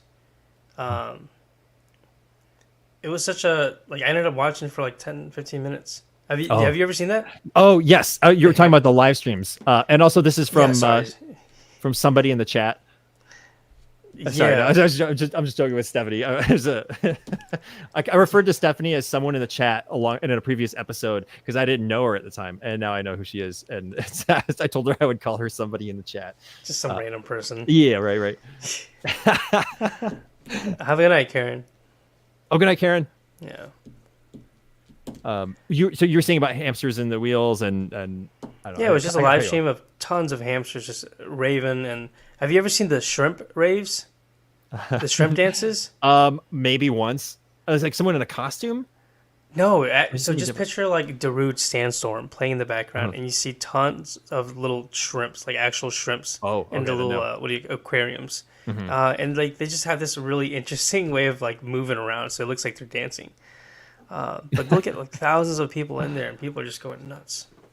Yeah. Dude, now you got me thinking about okay. You want to know one of the creators I love the most on TikTok is this guy named Planet Antonio. And he does... Dude, he's awesome. Do you know him? The 1940... Yes. The time travel guy. The black and white. He's good. So good. He does 2 nights of live streams. And he plays these characters. So first of all, he's like a bus driver for a job. And he sometimes just streams his like lunch hour where he's like in his bus, just like eating lunch.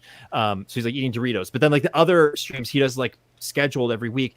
One, he puts out this effect on his camera and he has like these old timey microphones and processes it to sound like it's from the 1940s. He used to do 1943, but now he does 1944 when we went into 2024. And he's got all this like memorabilia from the era, like, phonographs and like old school telephones and typewriters and stuff from the 40s. And he takes requests and does like join ups and he pretends to be a character from the 40s. And he's got these wonderful like mannerisms. Like, dude. It's like, ha, like, like, well, wouldn't that be swell? Like, it's like everything you'd imagine that like, like Humphrey Bogart would be, but like amped up to the max. But then he also does, he does this one called Dr. Malpractice. You know what I'm talking about? He plays this doctor that like basically is the worst doctor in the world. He's got like, suit out, stethoscope, and like he sits at his desk. He's got all these like medical things, almost like he's like a doctor from like 1991 that was just like brought to this time. And like, and he's like, he's got this weird goofy looking face on. Yeah, well, I kind of can't. Yeah. You could try to take kind of a pill for that. Like, he like gives people really bad medical advice, and it's so funny. Like, it's so awkward, and it's great. But the creators like that, you sometimes come across, and like, in the best way, I would fall asleep to his streams sometimes because it's just so entertaining and relaxing, and like you can turn your brain off and watch somebody like lull you to sleep with just like goodness. I don't know. It's the best way. I love playing at Antonio. He's great.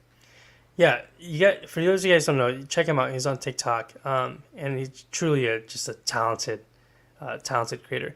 And I had no idea he was a bus driver. That's really cool that he's like almost has this like hidden life. Right. That's so cool. Yeah. Gosh, there's so many good people out there though. I'm trying to think of some of the other like live streamers that come to mind. There's so many that I follow now. But yeah, okay. Stephanie said he works for New Jersey Transit. There you go. There's the answer. Oh, okay. Nice. Oh my gosh. All right. I don't know unless you have something else, Tan, I want to open up the floor to the chat because you guys are still hanging out with us. Let's do it. Yeah. Is there any questions you guys want to ask? It could be for me or for Tan, for both of us. It can be about astronomy. It could be about content creation. Maybe something completely random. It's up to you. If there's anything you guys on your minds, like ask away. We'll do our best to answer. No guarantees we'll get to everybody. We'll try our best, but and then I think we'll probably wrap it up for the night, and we'll queue you guys up for the next episode. So if you guys are still awake, it is midnight for us here. Any Orbital awards that we meant to give out? Oh yeah, does anyone sleep? Well, Karen tapped out. She bowed out. If anybody's asleep, yes. You go first. Okay. Yeah. Dream telescope. I want a massive Dobsonian telescope. I would love like a 24-inch like huge mirror telescope specifically for space station photography, to just get like perfect, pristine, crisp shots, because there are people who do it, and they do incredible photography with these giant telescopes with huge mirrors. I have an 8-inch mirror, and it's disadvantaged at best when doing space station photography through it, and I big aperture, easy to use, alt-as mount, like none of this equatorial mount nonsense that I constantly plague myself with. So just big mirror, big time, clear images, sharp space station. That's my answer. Well said. I love it. So I actually, I have my dream telescope. But it's not mine. It's a loaner, and from the Astronomy Club, and that's kind of like one of the benefits of joining a club is that sometimes you'll get to rent out equipment.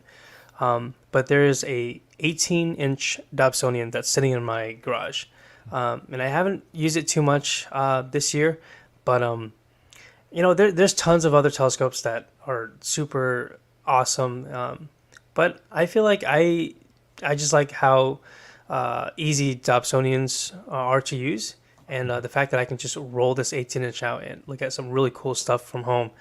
For me, I'm happy with that, and so therefore I haven't really thought about like upgrading or wanting something else, because I'm very fortunate to have a club that lets me borrow it.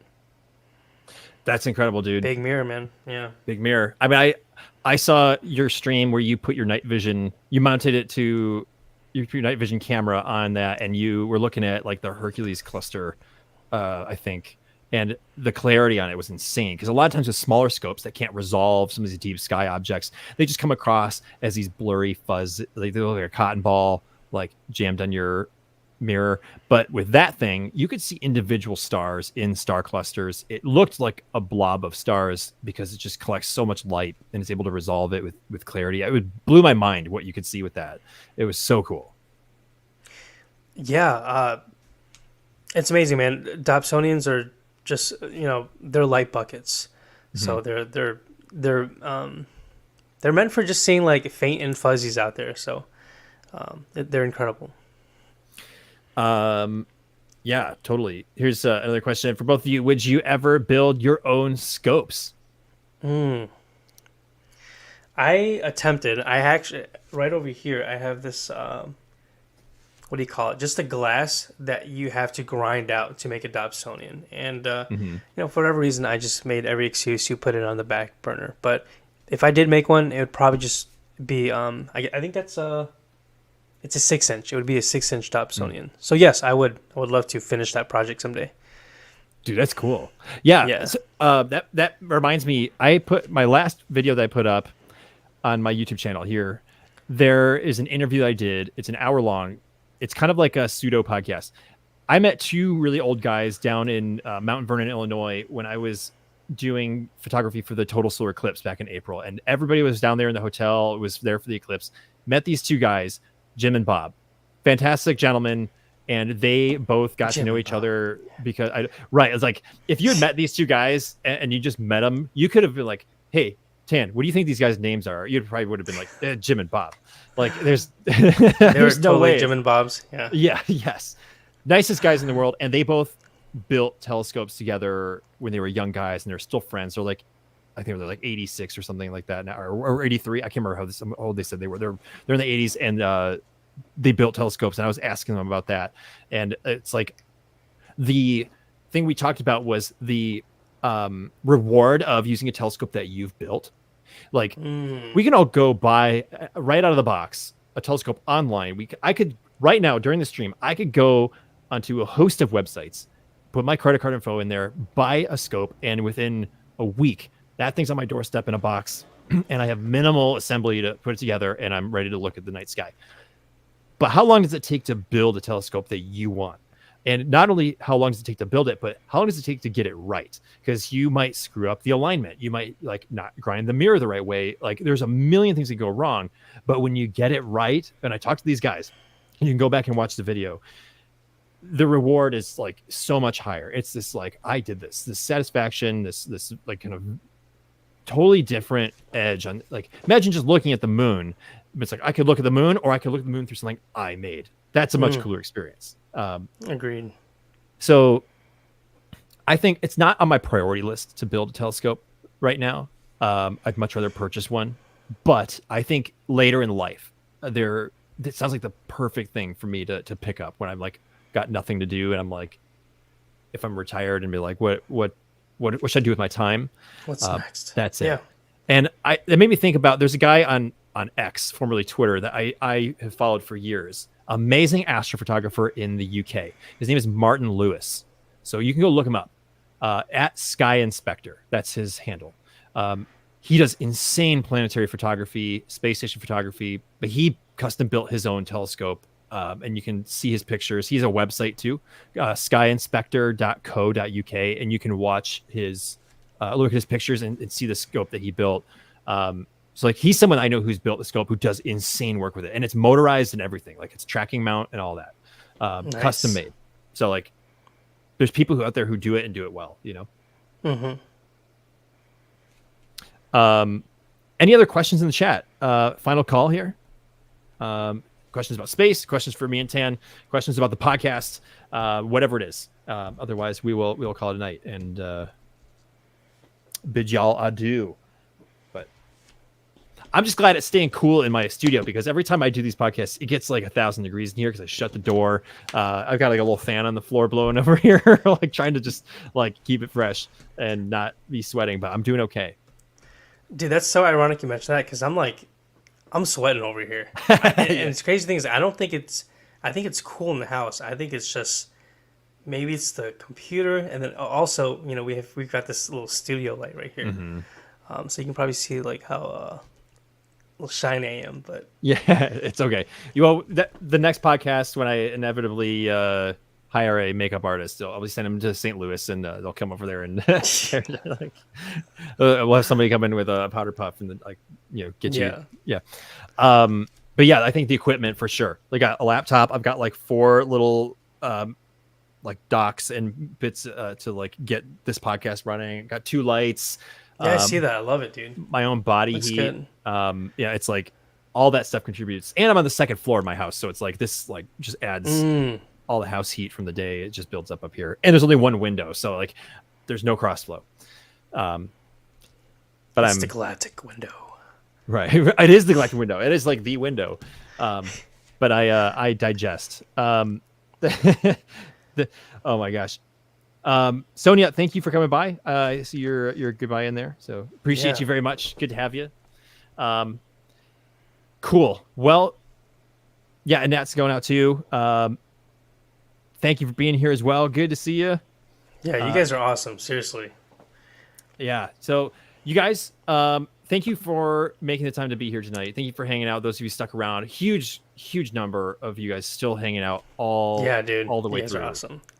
I know this is like a dense bit of content, but I had fun, and Tan, I hope you did too.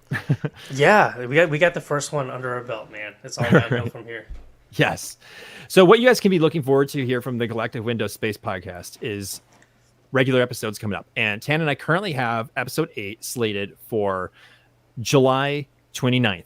I believe it's a Monday. So we're going to change up the dates. We're going to be switching it up. So that's going to be the next one. I'm really excited. And we'll be releasing those dates a little bit more as we publicly as we iron those out ourselves, because this is just a new thing. We're getting the cadence rolling.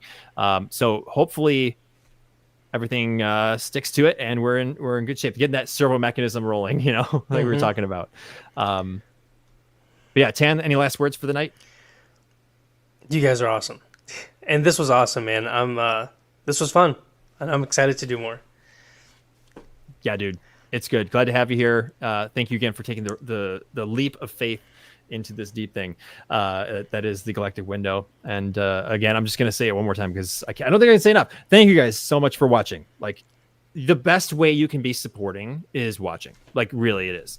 Yeah, for sure. It's there are metrics that benefit from it, but as we do more, like that watch time, that support, like from you guys, it mostly impacts like me as a creator. It impacts Tan as a creator, and just like, I don't know. It's a satisfaction thing. It's like feeling that support from you guys is not a tangible thing. It's really not. So I'm deeply grateful. Thank you. Yeah, likewise. I totally wanted to plug this. I totally forgot. I was actually about to do this, but I had to change some stuff. I'm coming out with a brand new website for the Orbital Alliance, and it's going to be a web shop, so you can purchase things that are centered around my brand and my content. So if you like my astrophotography, I'm going to be listing them as purchasable prints. If you like these shirts, the Orbital Alliance shirts, I have some left that I'm going to be selling, and then I'm going to be making new ones. I have like some existing stock that I'm getting rid of. You can buy these, and I'm doing mission patches as well. I don't think I have them handy. No, I do. Hang on. Dude, the patches are so sick. Hang on, bear with me. Tangible. Yeah, look at these. I got these. Where's the focus? Pull the focus. There we go. Orbital Alliance mission patches. I've got different colors. I got 3 different color schemes. All these things will be available on my website, which is going to be going public very soon, in the next week or 2. So, dude, congrats, man. That's freaking exciting. Thank you. That's awesome. The web shop has been something I've been working on since January, on and off, but it's also been one of the biggest things that has kept me from doing the podcast. So I'm glad to finally launch it. Awesome. So yeah, those things are coming around. So I just thought you guys get excited. And by the next podcast, it should be live. So we'll be talking about that. So get excited. I know that I'm excited. Yeah, dude, that's freaking awesome, man. Congrats. Thank you very much. Thank you. Oh, and go to chasingthemilk.com, because you sell hoodies, one of which I own. And that's one of the most comfortable and coolest hoodies I've owned. It's got the best drawstrings, these big, thick drawstrings. It's super soft on the inside, and there's like a gazillion different colors you can buy. So go support Tan and chasingthemilk.com as well. I appreciate it, man. Thank you. You bet. All right, you guys. Thank you. Let me get this thing queued up here. I'm not ready for my own exit here.